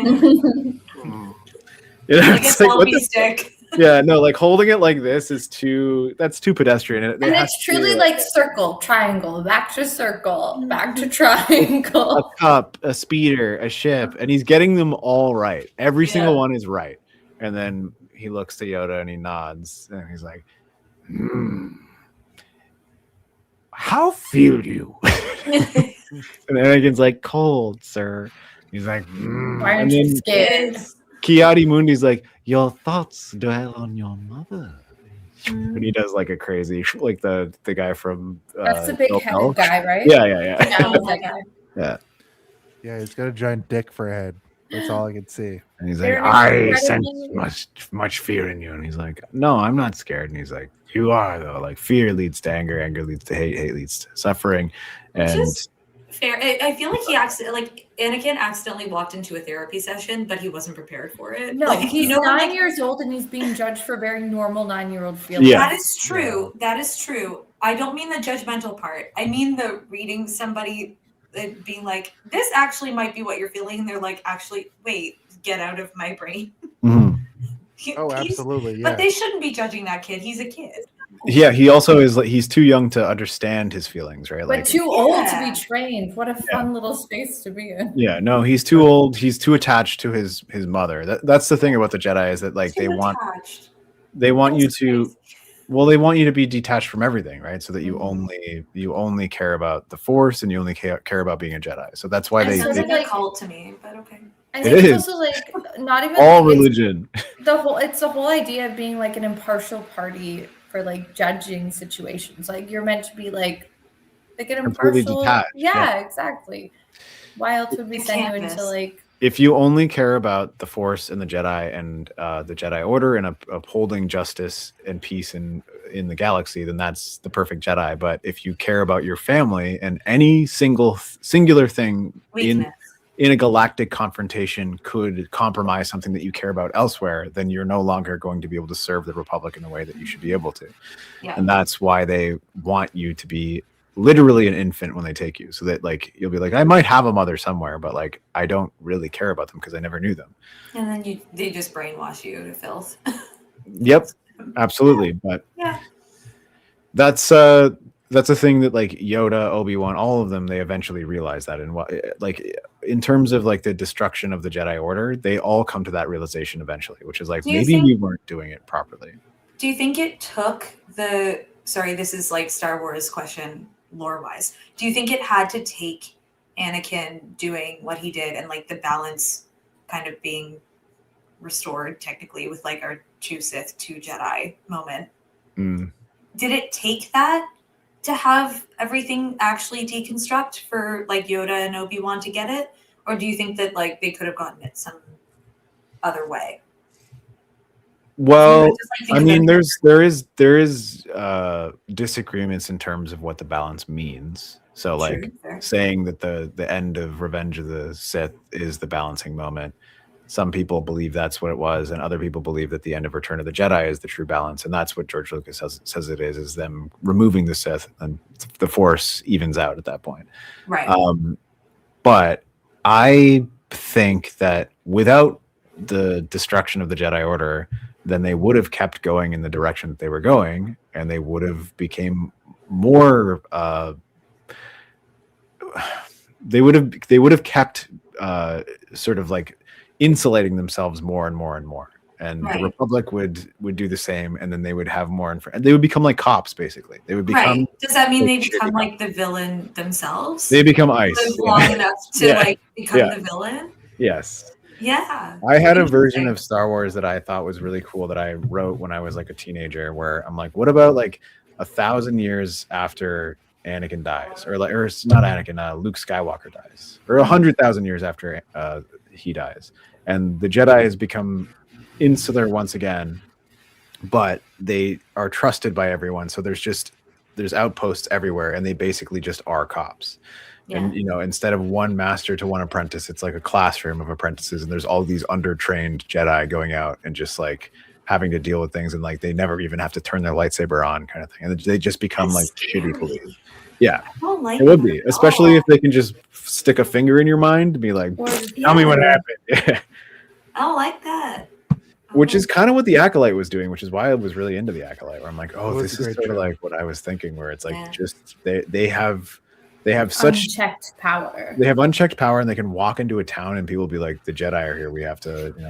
And the morality of being like, we are right. We're always right. Yeah. Which I think is a dangerous. terrible combination of things.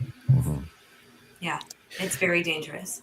So they deny Anakin his ability to be trained, and they dismiss him. But then they have a meeting with Qui-Gon and Obi-Wan, and their whole main thing is we're not going to train him; he's too old.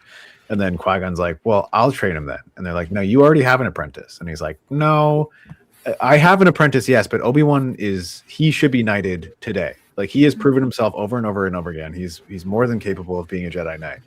And they're like, "We decide that shit, Qui-Gon, not you."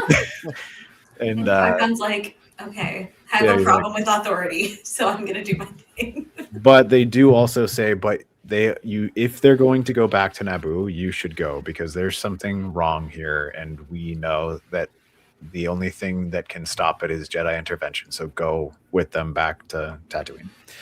And also we get a little scene with Jar Jar and Padme, which is nice, even though they had a couple of moments earlier as well, but it wasn't nothing that makes you think that these two like each other other than the fact that they come from the same planet, right? Yeah.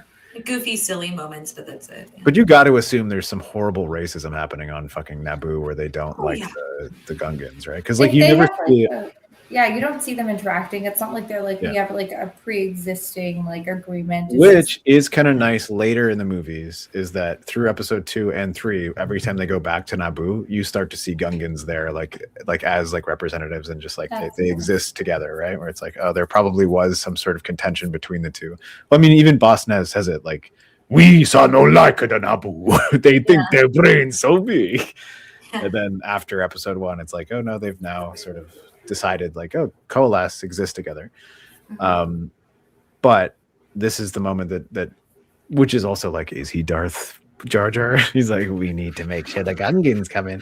But he basically says like, we have a really huge army, and if we go back, I can probably convince the rest of the Gungans to join you guys to fight and get rid of the droids, because the droids will destroy all of us. So they go back to Naboo, and it's the coolest shit you'll ever see. Right? It is really cool. It's very I cool. do think it's also Avatar. Yeah, a little bit. You know that James Cameron and George Lucas are also really good friends? I believe it. I do now. You can't feel like it's also Avatar because this was first. Avatar is sort of like that's I agree. Avatar copied. I'm just saying same. One came first though. But in this version, it's like, what if all the humans that were occupying the Avatar planet Pandora just decided to fight with the humans and avatars against a third faction of racist alien Chinese caricatures or whatever? Or if there was like the indigenous Avatar people, I don't know what they're called. I haven't watched these movies. Called the Na'vi. Let's say all the Na'vi started working together. Like the earth, air, water, fire, Avatar shit that they're doing against the humans trying to take over their space. Yeah. Perfection. Movie 5, I guess. Movie 5, yeah. Movie 5. So, yeah. James Cameron's working on it, and he's like, "Good notes, Tatiana. I'll get right on that." Tiana. 27. Tiana. We'll see. Tiana does sound like a Na'vi character. Yeah. It does. Tiana of the Dirt Clan. Yeah. Why dirt? Why couldn't it be one of the Why couldn't it be something anything other than dirt? Yeah. Fire. I want to run the Fire Clan.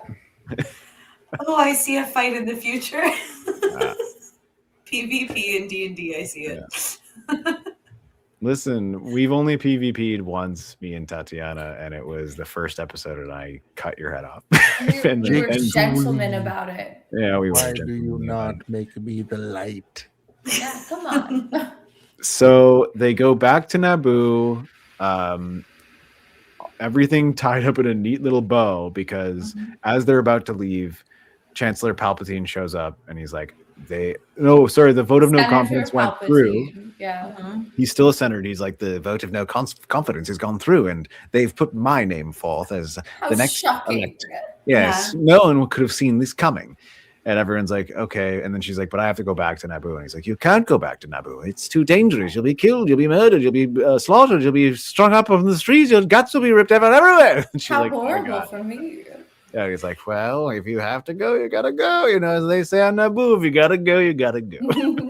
This is my face when we were watching it this weekend when he was doing this whole spiel of bullshittery. I was literally just sitting there being like, the whole time. I've never seen you make that face before, to be clear.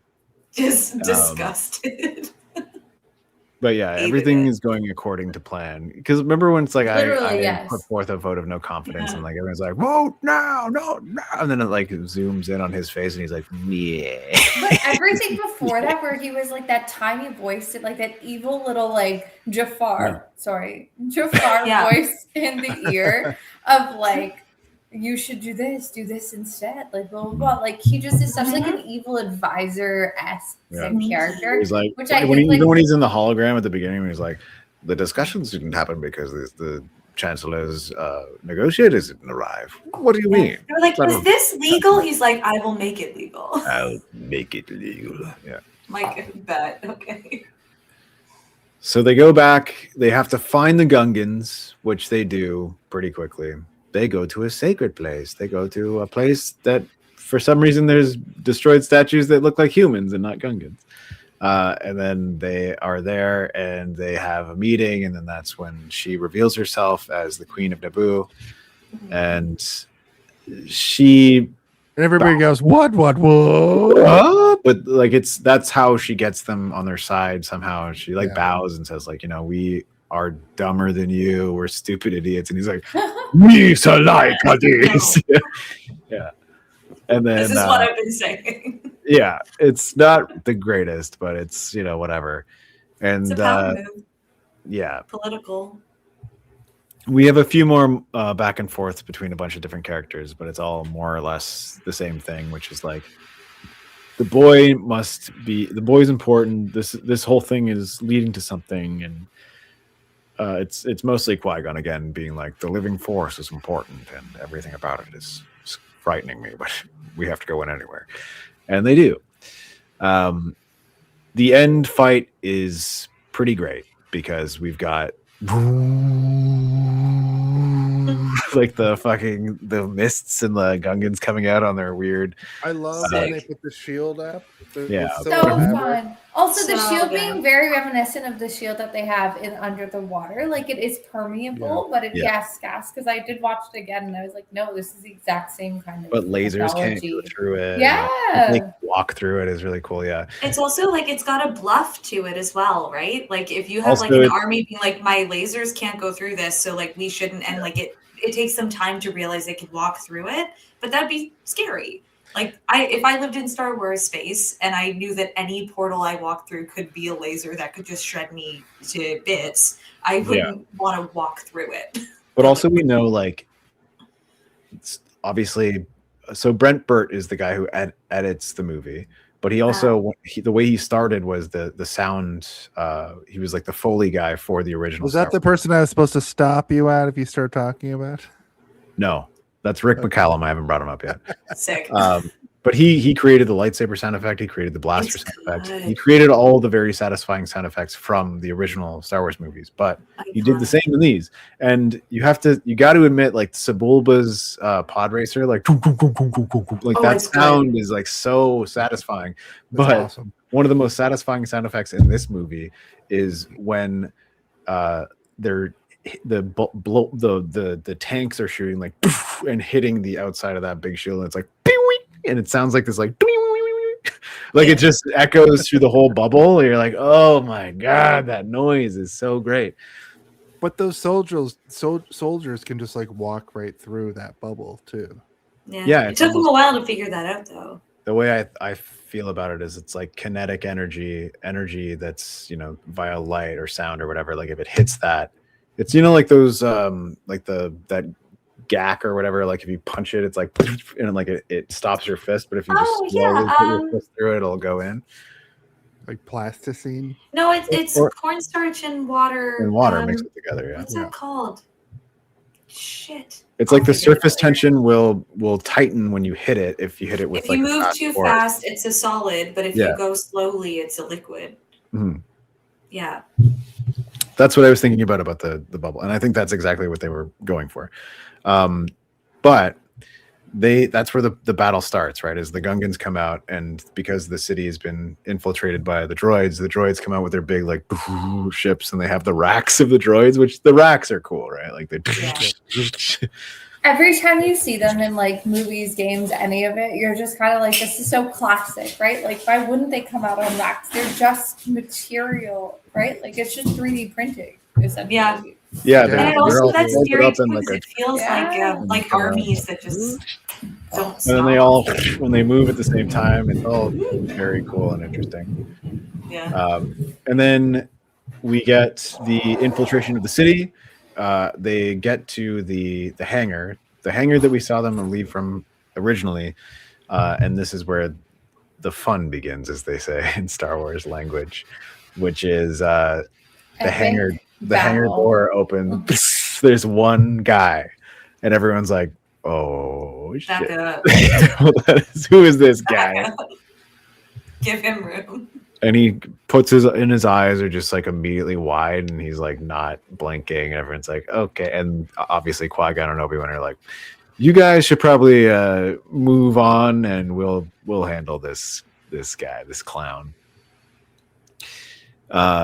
It's one of the coolest moments that has been and ever will be in any Star Wars that's ever existed. Is this Anakin getting into a ship and no? This is the doors opening and Darth Maul is standing there with his hood. And yes, looks up like it's so fucking cool.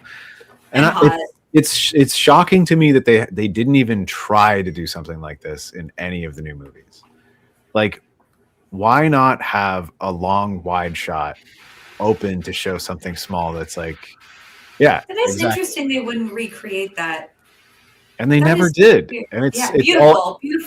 It's Look all at this. centered. It's like everything is equally balanced on either side. The door is so huge and he's so little, but then like just the menacing nature of his face and like the horns on his head, like he looks like a demonic. Yeah, he looks demonic. That's exactly it. Somehow you look good together. Like I see it. I know. I Stunning. I know. Darth Maul also though, like when you look at him now and you like if you like really are watching it on like a 4K or something and you look at the horns and stuff, you're like, that just looks like glue. Like they just glued that to his head. But you know, it's still good. Yeah, it's still cool. It feels like I should see him at like every like metal concert that I go to, like like really hard heavy metal band would be in that getup, and I would also be like, that's hot.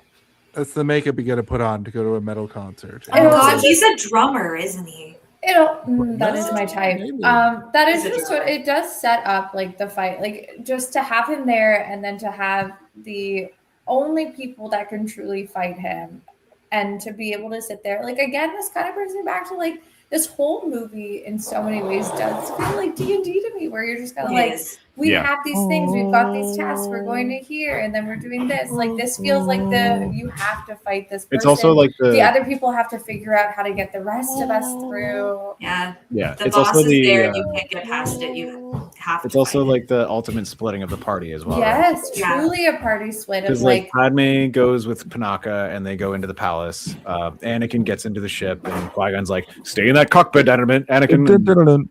And then and then the fight is happening there, right? So and even we can talk about it in a second, but even going forward a bit, you also have separation between the last two, between Obi-Wan and Qui-Gon as well. Not like it's separation the party until you get to like the villain has to get a win, and it goes back to D&D kind of formatting that but also just any story of like a first act, right? Like no one wins everything in the first act. In the first act you get like small wins, big losses. That is just so classic.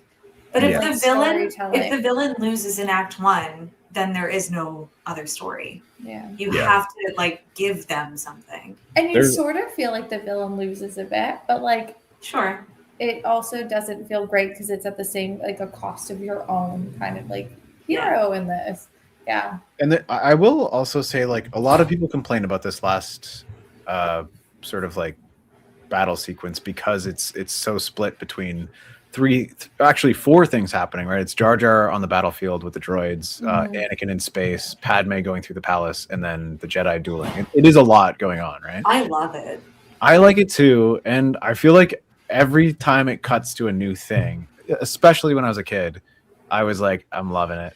I'm loving it. I'm loving this. I'm loving that. I'm loving this. I'm loving that too. You're also always left on like a tense kind of cliffhanger with one within of the each stories, one. right? Yeah, but when yeah. you go to the next, and if you ever read Obi-Wan a gets book, kicked off a bridge, and then yeah, Anakin's like, "Uh-oh," and then Jar Jar's like, "Whoa," and then Padme's like, "Uh-oh, I'm being captured." Yeah, things start to like feel like you're losing, and then it's like you got like it builds tension. Qui-Gon is behind like a force field as we're waiting for it to turn, and he's finally getting his moment to like breathe and take a moment, and like Padme's like up there, and they're doing their in sync, like grappling hook all the way up to the top. Like it just you never really get a break, but because you're switching between their stories, you are getting that break, which is kind of nice. Yeah, but the I think tension it's is a so really high cool between tool. each one, where you're like, "Holy fuck!" Yeah, but like when you look at it though, like the most tense is when it should be the calmest, which is when Qui-Gon is on his knees, like doom doom doom doom, and he's like breathing with his eyes closed, and Darth Maul is like pacing in front of him like a fucking caged evil animal, yes, and also hot. Yeah. What point are we at? Actually, though, great question. We're at this point. Where are we? We're at this point. We're at the final battle.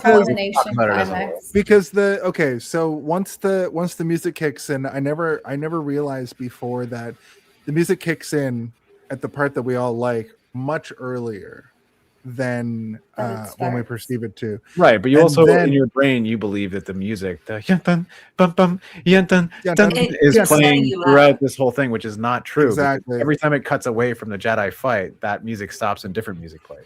One of my favorite parts of this movie, though, is when like the door is closing, and like the laser door is closing, and then like Obi-Wan has to wait there. I love also that. a But great sound effect. Yeah. What I noticed, just like what I noticed, if you guys ever played Super Smash Brothers, Darth Maul immediately teases the edge the whole time that he's fighting them. Like he keeps going to the edge to like get them to fuck up and fall off the edge. And Obviously, it's a bait, right? Like get except close for to me and then I'll throw you. Exactly. And then Obi like falls for it like a couple times, right down to like when he finally is hanging on to that like thing towards the very whatever it is. No one knows what it is, but it's there. Yeah. In the space core thing that always happens, that has no rails ever, and I don't. No, it's a garbage sensor. If the garbage gets that high, that's when it incinerates all the garbage below. Understood. There's no safety rail in space, Cassandra. We're here. Sorry, I need safety rails. Yeah. I would like to bowl with guards. Okay. Well, listen, we know that it is a garbage chute because Darth Maul falls down there and he ends up on a garbage planet, so that must be a garbage chute. It must be. Yeah. Which means that room that they're fighting in probably stinks like garbage. No, because it's being lasered. You know, it's like this one for sure. Yeah. And the lasers must get rid of like any bacteria that could create. Okay, fine. It either smells like garbage or like really intense cleaning product. Cleaning it smells product. Like both are have bad, you guys ever actually. stood next to a GO train as it goes by and you get that like weird like gasoline funky smell? but like a weird like steam engine gasoline mixture. I think that's what this room smells like.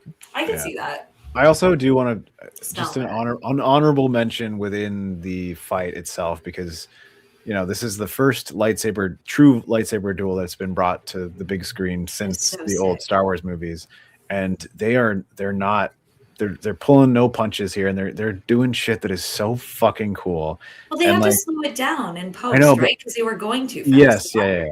But I'm not even talking about the performances of those guys, because obviously the three of them are fucking killing it. But like even just the little things that they're doing. There's a moment where Darth Maul is like backing up and he's like and he like spins it around and then he just like throws like a box, like a random piece of shit, and throws it into like a control panel, and it opens the door behind him. I'm like, that is the coolest shit I've ever seen in my Also, so fucking classic life. Star Wars to be like, That hit the is panel, so it opens or it closes. Those are Yeah. your two options. And it like sparks when you're just like, that's so fucking cool. And you don't see that stuff enough, man. You need to see like them using their force powers during a fight, not to like fuck up their Brandon, opponent, but just to Brandon, like give Survive. an advantage to the situation that they're in right now. Like I'm getting backed up into a door. I'm gonna throw a box at a button and it's gonna open it up. And we're gonna not only are we gonna open up a door, Continue. but we're gonna open up a door into like a crazy room that makes no fucking sense, full Yeah. of bridges and light beams everywhere. You're like, what the I heck? think like Star Wars has a really fun way of like wittiness in fighting. That it's like yes for survival, but like there's always like a sense of like high charisma in Yeah. every act. Which Oh, is that moment was like 20,000 plus Riz points for Darth Maul using a random piece of debris to open a door while he's also. Oh, To talk like about Riz force points. throw something. Talk about Riz Yeah. points when he has a lightsaber, a red lightsaber for the first time in his hand that turns into a double lightsaber. Yeah, It's double so saber. hot. It's so crazy. Lightsaber and then fights with the double. And it Mhm. just is so cool. And I that also really whole hate that I fight- just said Riz points. I don't like that. Well, Steven? you did. It's I on really the hate internet it. now. Like it's Steven, leaving a I'm bad not- taste in my mouth. I'm like, why did I say that? And like a good friend would like be like, we can pretend this didn't happen, but I won't. I It's know. on the record. I know you. We're are. all chronically. That's the difference online. between a good friend and a great friend. And that's why I said I'd be red lightsaber if I had one in my hands. Yeah. No, that entire fight is truly perfection. And like I love a like end fight in a movie, TV show, anything media. Like an end fight is truly just like it's meant to make you excited, but also really scared for your characters. And like this does it in such a fantastic way because like Qui-Gon truly does grow on you start to finish this whole movie. You're like, this man's fucking dope. Yeah, like, he's yes. awesome. And then to have him as he's meditating, and you're like, no, this guy's got this. Stabbed and killed. It Spoiler sucks alert. to see. I do like though that Sucks. Yeah. that Obi-Wan cuts his fucking dual saber in half, which is speaking of Riz points. That was crazy. That's crazy. Bring it right back. Oh, we're trapped now.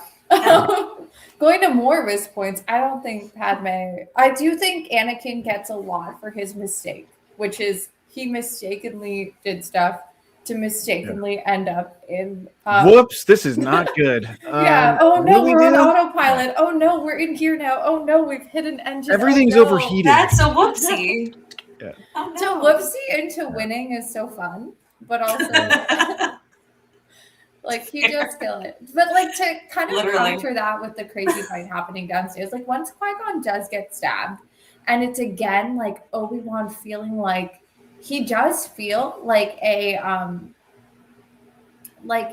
dog behind the starting line, like someone who's just like a dog that's not quite used to being there and is like pacing because he's just trying to get out. Like he's just like, the moment this goes, I need to do this. He didn't And, also like- get his full training. Like he didn't actually complete. Like yes, he was given grace to be like you can be a full Jedi, but he never.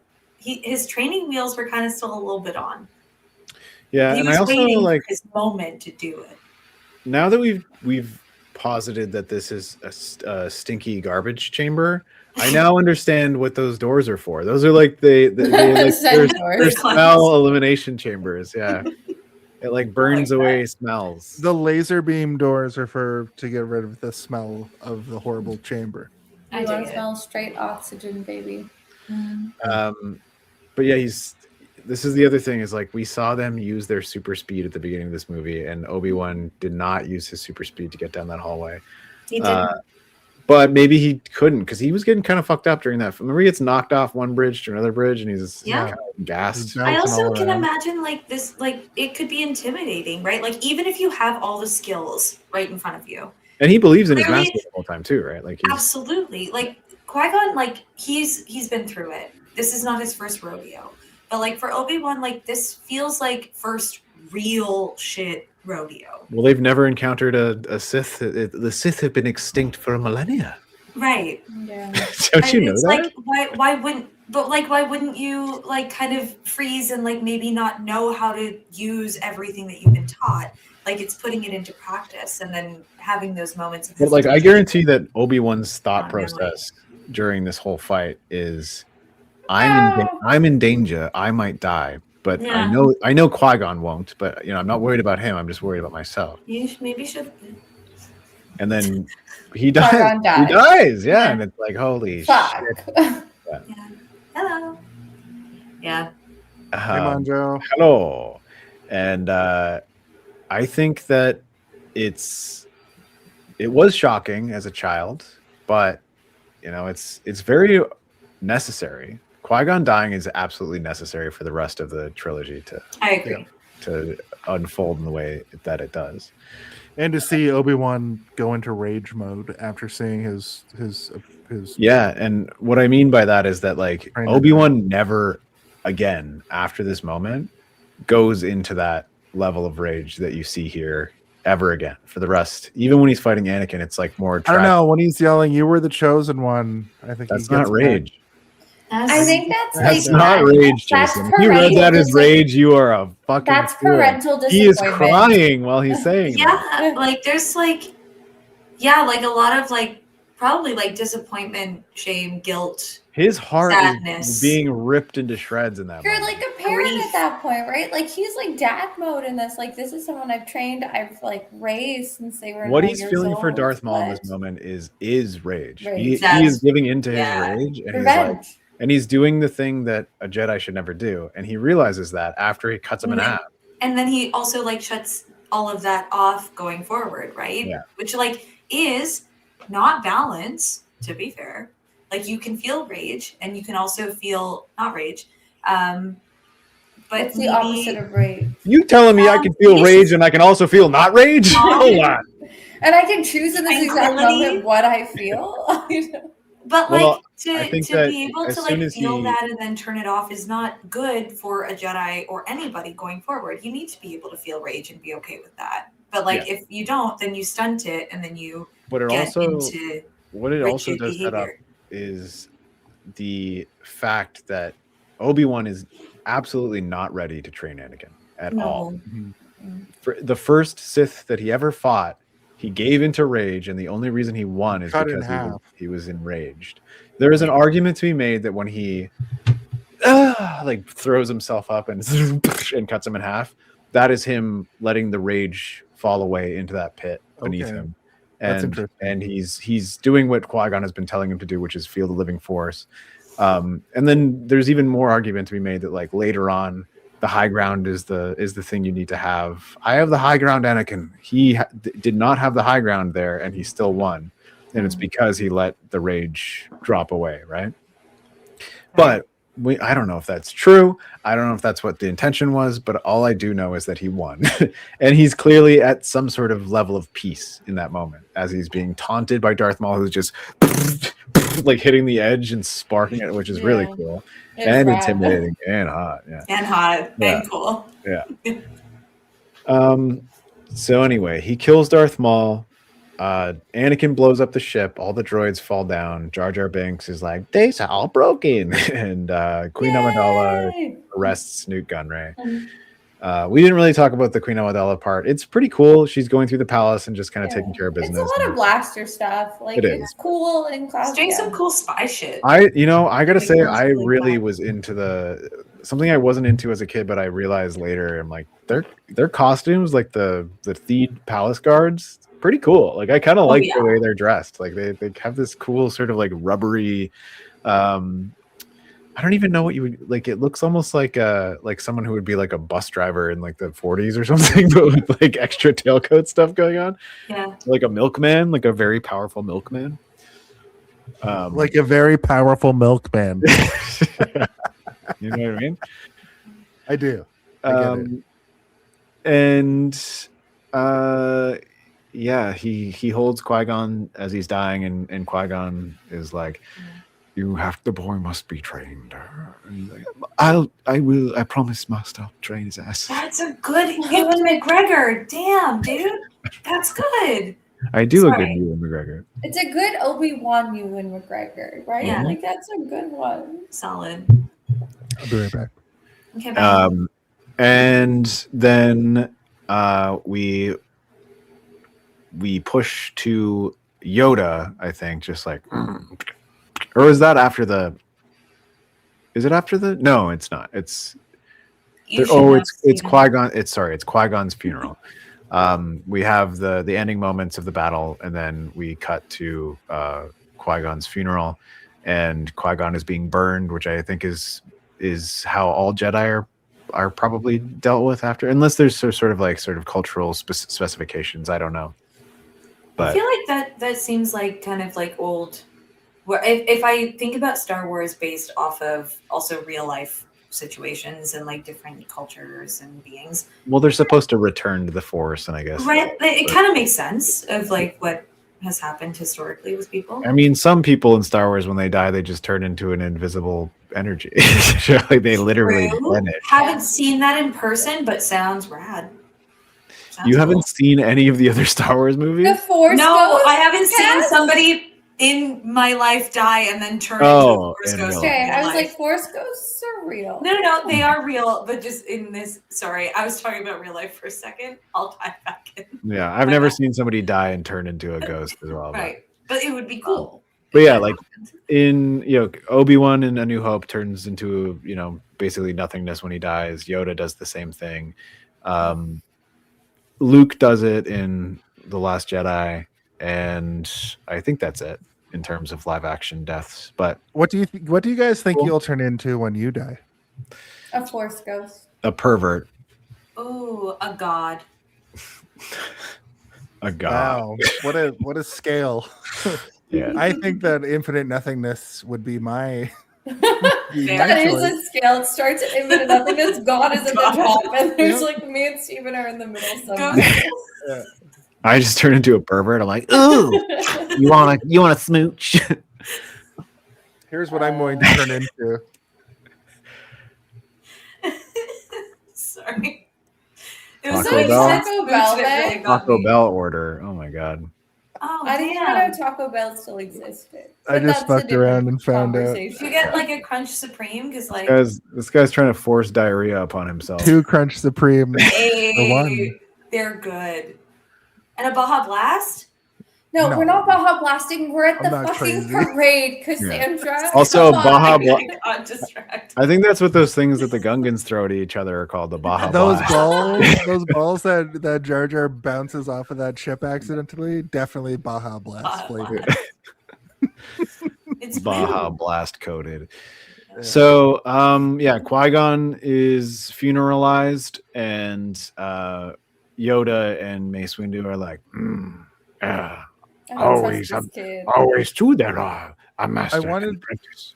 Right before we get to that, I wanted to say that like when Anakin flies in and blows up the Trade Federation ship, space station, it really felt like the same way that there's baby versions of everything in Star Wars, and this is kind of the start of that. That was like a baby version of a Death Star. Yes. It Yeah, really well, felt like a tiny the baby vents boy are a went weakness, in and they Exactly. keep making vents. and But then it's not even Death stop Star. Like making so vents. many things where it's like, oh, we You know keep what? the vents, we explode the big thing. Yeah. This is another point I give to George Lucas over Disney, which is I don't hate the Disney stuff, but you know what George Lucas didn't do? Make another Death Star in any of his 3 That's movies. right. That's right. He was like, the Death Star's been done. It has to be about other things other than like a Yeah. planetary destruction level thing. Because if you take a Death Star and put another Death Star and you put them together, it just That's the thing about Return of the Jedi It that people falls. really don't like, right? Is they hate the Ewoks and they hate the fact that there's another Death Star. But in the context of Star Wars, the Empire making another Death Star is absolutely amongst the realm of possibility that is kind of interesting and cool. That while they were making the first one, it's like that's their test, and they're using what they learned to make another one. The fact that both of them got destroyed would mean let's never make another one of these. And then But immediately there was they a make another one. spherical orb in the center of this space station, which was part of why I wanted to bring this No, up. I know, but just because something is a sphere doesn't mean it's a Death Star. It just That's looks like true. that. But I no, don't think I the see trade- here though. I see what you're saying of the kind of Also, like, you realize seeing that what across was the entirety of beginning the to then I understand, getting but bigger. across the entirety of the outskirts of this planet's rim, there's a million more of those ships. You can see them in the backgrounds. There's this is just the main one, the one that has all the droids connected to it. Also, the people that A were feeding blockade. them. They have a whole blockade. But you're right, though. But in the sense that, Jason, you're right in the sense that the Trade Federation worked with the the bugs from the next movie, whatever they're called, the Geonosians. And the Geonosians, Geonosians are the ones that designed the Death Star, and they also designed all the robotics for these ships and stuff too. So it's all connected. It's all poetry. Everything makes sense when you think about it. And yeah, I came up with everything myself, and it's all from within my brain, and I'm the best to ever do it. So I was wrong though. I think the Yoda thing happens before the funeral, but the Yoda thing is he's like, take it upon yourself to train this boy. We do not. And then he's like, I promised Master Qui-Gon that I would train the boy, and he's like, well, I know. You can. I don't You blame pinky you, swore, and that's it. Yeah, I don't blame you, Steve, because you've been asleep for an hour at this point. I know. I'm replaying the movie in my head, and I'm like, chicken noodle soup. I hyper focused. The reason why I understand the like Trade Federation stuff, and I usually like don't hone in on the politics of Star Wars, is because when I watched it this time around, I watched it like twice in a row in 2 days, and I really hyper focused on the first act because I never understood the first act. The fucking pod racing, easy to understand, and from the second you hear the Duel of Fates on, really easy to understand. But before that, I had a lot of questions too. Like the politics right? are like where the am politics I? What's happening? Of the original trilogy or the sequel trilogy or the prequel trilogy, sorry. Like that was the part of these movies that always like messed me up. It's a lot easier to understand when you just think of it as Palpatine forcing shitty things to happen to get himself more power. If you think about like the actual logistics of like planets having these blockades and things, you're like, wait, what? That's the only thing that I could grasp. Yeah, but if you think about that too much, you're like, I don't really understand what the like how are the interplanetary relations here? And I don't really understand that. But if you don't think about that and just think about Palpatine being like, and then I'll move this piece here and this piece here. The long goal is that people choose their own sort of enslavement, right? Like people choose because of the shit happening to put this person in power and give them ultimate power. Yeah. And that's what he's setting up as his chess pieces on the board. It's just like things are so shitty everywhere. That it's easy to pin people against. That it's easy to get that power grab in these moments and like pin people against. Yeah, exactly. Yeah. But then he uses someone like Dooku, who's his ideals in terms of like what it means to be a Jedi are so thrown off by the Republic that he just hates the Republic. And he's like, the Republic is the reason that everything's bad. And Sidious is like, well, I have an opportunity for you, Dooku. If you want, you can create the CIS. And he's like, all right, let's go do that then. And then that's where his stuff is the most flimsy, but then everything that they've done beyond that in terms of the Clone Wars and everything really solidifies it. And you get to see an extended version of other planets that are outside of the Republic that are like, no, we just want to exist outside of this bullshit that you've created because it's just bureaucracy and decision-making that is so far removed from us. Yeah, it all makes sense. It's like, let me live in the woods with the frogs, and I'll be okay. But it's not that though. Like, it's like it's like a planet that has like bureaucracy of its own, and they're operating on their own, and they don't need the Republic. The only reason they have them is for protection, and it's like, oh, it's sort of like Isn't America that the now. world? Yes, exactly. What we are in now. Yeah. It's almost like Star Wars is a metaphor for the world that we live in. It's almost like this pattern has happened so many times, and we're back in it again. Happening. Cool. So we've reached the end of the movie where Obi-Wan says, I need to train the boy because I promised Qui-Gon, and Yoda says, all right. And then we get a and then a whole chorus says, my, this here Anakin guy, maybe Vader someday later. Now he's just a small fry. He left his mom. More importantly, it's yeah. See, not musical theater people, I don't believe. I do love this movie has a Ewoks Jub sort of finale too. Like that song is very like. Sometimes I feel like George Lucas is also just giving middle fingers to people that didn't like things that he did before. Where he's like, I don't give a shit. Which I stand by that. But I do talk like about how beautiful the costuming is in this last scene. Like, I mean, in all of the movie, I think beautiful. Like costuming by far, the entire thing is amazing, especially Padme's costuming. Oh my god! But this, like, last scene with everybody in these like beautiful kind of garbs, it's just stunning. I want it on like a Renaissance painting. Yeah.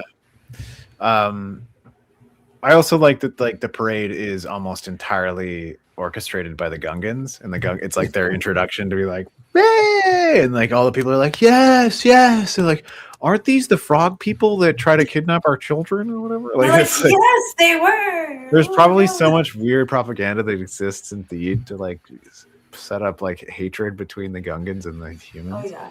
What to do if you see a Gungan? If you see a Gungan, tell someone. You see something, say something. There's like ice for Gungan. Oh, What to do if you see a Gungan? Protect your egg. Ask for a warrant. That's signed by a Blow judge. your whistle as loudly as possible. You can get a Gungan whistle at every Film yeah. everything. Yeah.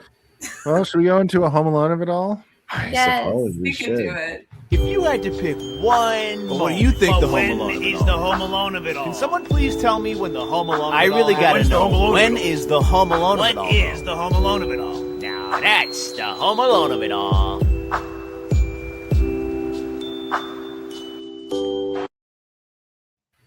The Home Alone of it all, of course, is the idea that in the movie Home Alone, Ken McAllister slaps down the blueprint to destroy his adversaries, which we saw a lot in this movie. And it is sort of the idea that we posit that that's the best part of the movie. So every movie has a best part, obviously. In addition to that, we're also asking for your final thoughts on the movie and your rating. You both have been here before. Both of you are in the 5 times club. I think one of you is in the 5 times club, and one of you is in the 10 times club. So, Cass, Can't be. you know what it's all about. Why don't you give us your Home Alone, your final thought, and your rating? Okay. This is really tricky because you're right. There are so many points in this that are incredible. The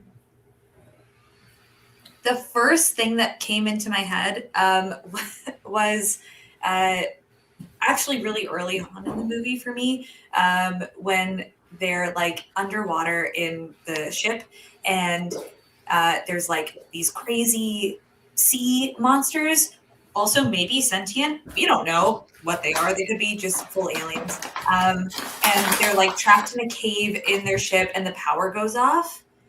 And there's just something about like that fear and that moment that feels very space and Star Wars, even though it's like underwater in the moment, that I don't know. It just got to me. And I like that. So that's my Home Alone of it all got me hooked in that moment of turn the power back on, figure out a way out of the situation. What is it? Final thoughts and rating? Yeah. Final thoughts are interesting for me. I agree. I love that this feels like a chicken noodle soup movie.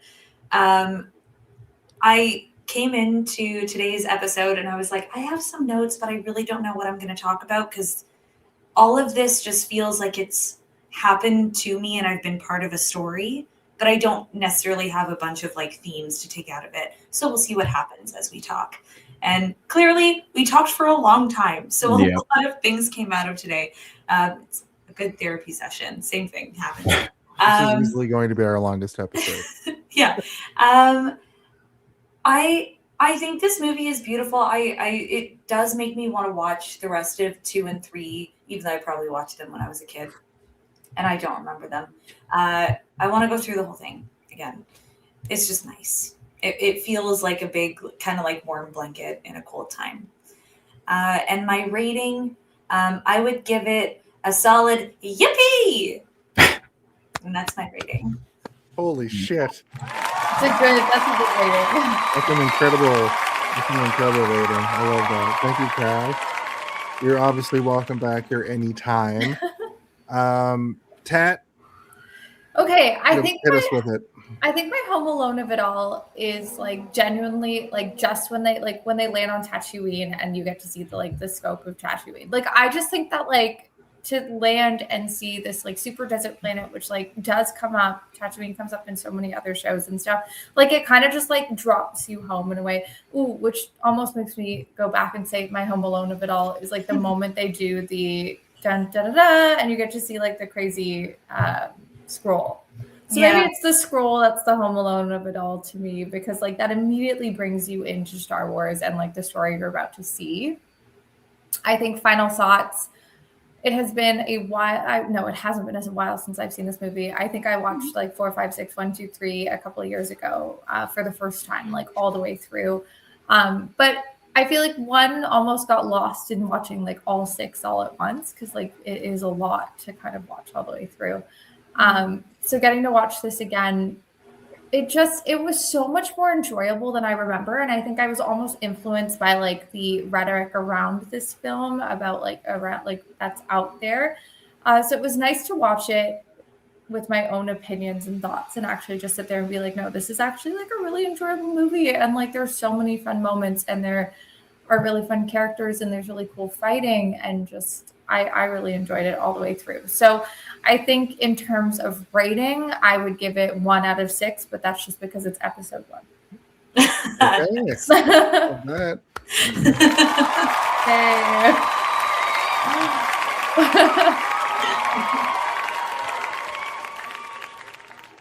Steven, I'm excited to know how you feel about it. Episode 1 is a movie that is very special to me because the majority of my life up until it came out was me imagining what it would be like if they made another Star Wars movie. And when I say the majority of my life, I was, I think, like 10 years old when this movie came out. So like, you know, a lot of my life was like, they're never going to make another Star Wars, but if they did, wow. And then they re-released Star Wars in theaters, and I was like, why are they doing this? This is crazy. And like my stupid little boy brain could not understand that the reason they were doing that was because they were amping everybody up for Star Wars to return in a big way being episode 1. I remember seeing the trailer for this movie the first time, and I think it was what's that movie with Robin Williams where he's a robot? The Mr. Robot. Mr. Millennial Man. Mr. Bicentennial. Robot. No, that's good. Mr. Millennial Man. It's Bicentennial Man, I think is his name. It is. It's Bicentennial Man. I'm sorry. And I saw the trailer for this movie during that movie, and I had no idea that they were even making a new Star Wars because we didn't have the internet. I didn't have any kind of connection to anything other outside of seeing trailers in movie theaters. And it was one of the most exciting experiences I've ever had, to the point that I remember that trailer more clearly and accurately in my mind than I do the movie Bicentennial Man, which I spent 2.5 hours watching after that point. And then I remember walking back to the car as a little child, little tiny boy, and my dad being like, that Star Wars trailer. And I was like, I know, right? And he's like, maybe we should see Bicentennial Man again so we can see the trailer again. My dad wanted to see it. Aww. And it was very special to me in the way that like there are things now that are connected in my brain to this movie in like dumb ways. Like I had a paper route when I was a little kid, and I had all these Star Wars little flyers that I had to put into people's mailboxes. And like the smell of that flyer, when I smell something that is similar to it, makes me think of this movie and the excitement that I was feeling for it. It means a lot to me. I don't know. Like, I don't really know how else to put it other than that, like, when I watch this movie, it's a very special feeling that I don't think a lot of other movies have. That I don't know if I'll ever have that again, you know? So, like, this is something that I will keep close to me until the day I die, kind of thing. This movie rules. And if you don't agree with me, then you can suck my butt. All right? But I will say that if I had to pick a clone of it all, I said clone of it all. If I had to pick a Home Alone of it all, a home of clone of it all, it would be like Tad said, the crawl, the opening, like as soon as Star Wars pops up, like that's what it is. Like I'm already just locked in, ready to go. And there's nothing beyond it that is less or more exciting. I am engaged always, and it is NyQuil to me. I can watch this movie, I can put it on, and it will put me to sleep, but because I'm so comfortable and feeling like a little kid again. Yeah. If I had to give it a rating, you know, I don't want to rehash on Yippee, but I'm gonna have to go ahead and say now this is pod racing. Yes. It is. If I had to define it, it's this.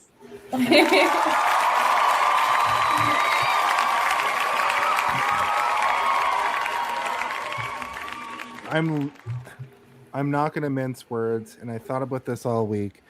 My Home Alone of it all this week is the second Duel of Fate starts playing, and it is actually like moments before that. Once the final battle, once they all start invading, and then to like the end of the movie, that section exemplifies the idea of a Home Alone.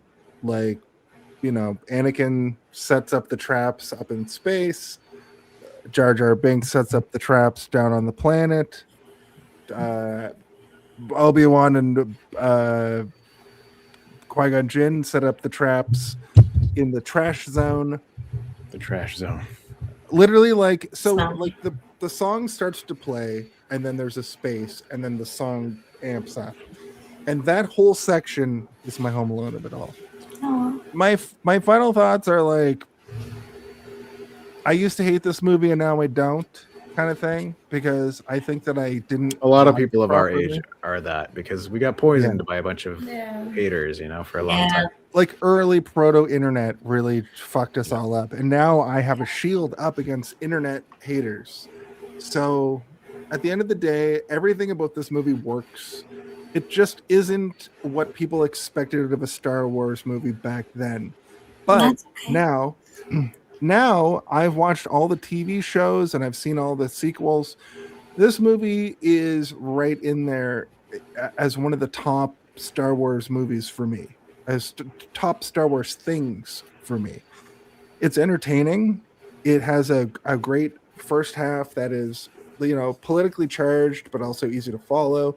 Then there's the podcast segment. So much racism. It's great. Not pod racing segment, and then there's like an epic final battle. Pod racists? Hold on, what? No, I said podcasting segment. Generally. We're all pod racists here. Nope, don't say that. No. But I just really like watching it 2 times in a row is kind of the way I think this movie was meant. And Steven can attest to this. It's kind of meant the way to watch something like this. Are you saying this is the way? This is only the way. Hey guys, does this sound like The Mandalorian? This is the way. Yeah, I mean that's what he says. Yeah. If I was to give it a rating, wait, how about this? This is the way. Yes. This is the way. Only because I know that I'm going to enjoy the Clone Wars more than I did previously. I give this movie a 3.7 out of 5 because I feel like I'm going to be blown away by the Clone Wars, and I feel like I'm not going to like Revenge of the Sith as much as I perceive myself to. But I also give this movie. Growing up is realizing that episode 1 rules and the rest of the. Yes, I think that's my rating. Actually, I think my rating for this week is growing up, is realizing episode 1 is fucking awesome. I think growing up is realizing that like you make your own opinions of the things you watch. You're less inclined to listen to the outside. And I think growing up is realizing that Darth Maul is hot and cool. I mean, we all knew that. I give this movie 5 horns on the top of Darth Maul's hot skull. Also, they go all the way around, I think. I'm pretty sure. So, 9 horns. You play that clap or I will die. 9 horns. 9 horns. Well, before we get out of here, of course, there's one last thing we have to do, and that's our plugs. Oh. All right, let me just plug this in right here and.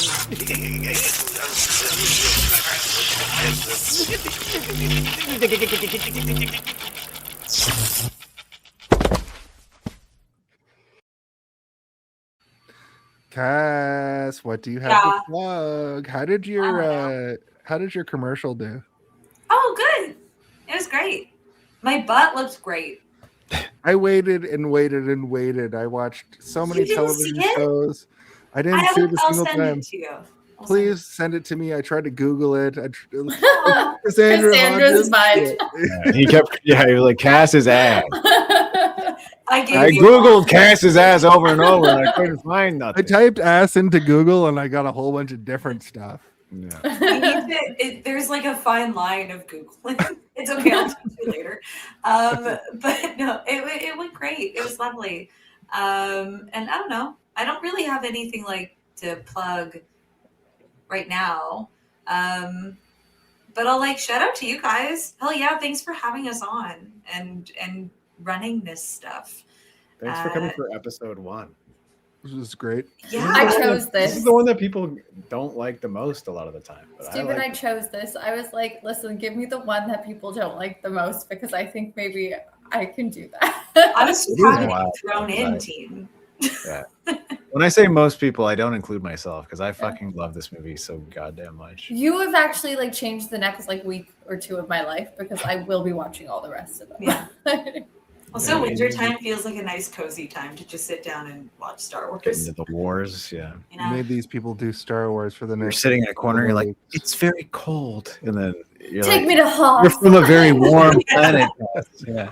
You're gonna have to cut a tauntaun open and sleep inside of it. Yeah. Oh, And yeah. I thought they smelled bad Survival. on the outside. What a perfect Harrison Ford impression. I'm plugging watching the all 6 Star Wars. Okay, I guess 9, but that's a lot of time, and I think it's 6. So we're gonna watch 6 Star Wars over the next Sweet. month. Well, that's For the important. month of February, that's it. Yeah. Yeah. Watch them. Valentine's Day means doing the things you love. It's And I true. love It's Star Wars June History Month. movies. Star Wars History Month, and I don't think anything else. Yeah. Nope, that's fucked up. It's Black History Month. Oh shit. There's a lot of Yeah. it. Jesus Christ. We're doing a guys. movie series that famously has not a lot of black people in it. Yep, yep. Mm. Whoops. I really liked what's his name? Pakatan? The fact that you don't even remember his name is really bad. Patakatan. No, it's Panaka. Panaka. That guy ruled. That guy was awesome. Well, thank you, Cass and Tatiana.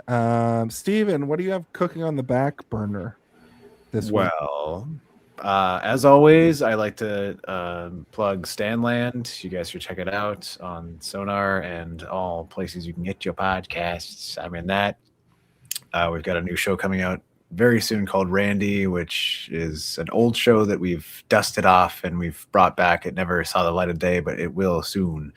I'm in that as well. And we've got another thing that Mike Sachs, the writer of both of those things, has been working on that I will be pleased to announce once the time is right, but it should be really cool and fun. And of course, I am the voice of Darth Theorist and the Three-Eyed Theorist, the things that really inspired this month's discussions, which is Star Wars. And I love Star Wars so goddamn much, and I love talking about it. I'm so glad all of you guys agreed to do this with me. This is the one that is the closest to my heart and softest spot that I've got. So I don't know if I'll be talking as pleasantly about the next two as I did about this one, but I'll try because I do like those two as well. But yes, Star Theorist, I'm the voice, the narrator, the characters. I play everything and do everything audio-wise. Same with the Three-Eyed Theorist. We do have a third channel that's, I believe, being released on the 14th. I'll tell you guys more about that once I have the go-ahead. And I'm hoping that more people from Theorist are going to be watching this. I'm going to be doing some ads for this to get people here. And anytime that I said something mean about a Star Wars fandom, I wasn't talking about you. I was talking about other people. That's Guys, fair. come on. And correct. But yeah, that's about all I have going on right now. Well, thank you, Stephen, for allowing this connection to happen. I would also like to tell everybody about the Darth Theorist channel, the Three-Eyed Theorist channel, and maybe a secret next channel. Who knows? I'd also like to let everybody know about this channel that you're watching right now. It's called Hey, Did You See This One? We go live each and every week right here on Twitch, Facebook, and YouTube at 8 p.m. Eastern every Thursday night. We also have merchandise I don't know if anybody knows this, but we do. We have merchandise. We have the Corporal Tunnel Syndrome, which you can get on a t-shirt if you want it, which you do. You can get the Howie Mandela Effect, which the longer time goes on, the less I remember how this came to pass. But I remember exactly how it came to pass. We have the Grimoire Familiar Killers, and we're So very good. slowly getting to a point where most of these men aren't even part of that flagship month anymore. There's the Eldritch Millennial, which is just Steven dressed up as a Eldritch Horror, and it's me dressed up as the Kool-Aid Man, the Kill-Aid Man, as we like to call him. We also have Winkerball, fan favorite for all. And introducing here first, I think I don't know if we showed it last week, maybe we did, but we do have one new thing. It isn't out yet. I'm waiting for a milestone, but the milestone is coming soon. Maybe at our longest episode ever, which we're almost at 5 hours, guys. It's That Chef's can't be it. Fingers, guys. That's Chef's Chef's Fingers. We got fingers. Chef's Fingers. We got Chef's Fingers. I told Shane I would make it viral for the world, and it's happening. It You kind did. of feels like bullying because he's Irish, so we're making fun of his lack of understanding. He doesn't know how to of speak our English. Canadian It's beautiful. It's stunning. It's beautiful. I use it every day. It's better And than ju- what we did. Chef's And fingers. And now Hogwarts. Just to be a little selfish for a moment, on February 20th of this month, I am, of course, the voice of Superkicked Wrestling here in Toronto. We have a show coming up called Envy, and we have 2 great main events. One of them is Orion versus the Superkick champion, Jesse V, and the other one is a 420 championship, and it is Dior Nollins versus Eric Young. I remembered. Those are the only 2 matches that are announced so far. As we get closer to that event, I will, of course, show the poster as I normally do. I think that I've covered everything. Here's some fireworks to commemorate this moment of Tatiana being a 5-timers club champion. Also, Taco Bell. Sponsored No by. Moss. Are we sponsored by Taco Bell, or I said no Moss. you know that episode 1 was sponsored by Taco Bell? Do you guys remember the KFC Taco Bell? I do kind of remember that now. Yeah. And mentioning Pepsi earlier too. Pepsi is The commercials were a Pizza Hut delivery woman, Colonel Sanders, and the Taco Bell dog just fighting on Naboo together. Yo quiero Taco Bell. Lightsaber. But there is one question that needs to be asked each and every week, and our guests always have to ask it. Could you please ask that question right now, friends? Insane. Sure. Hey, Cass. Yeah. Hey, did you see this one?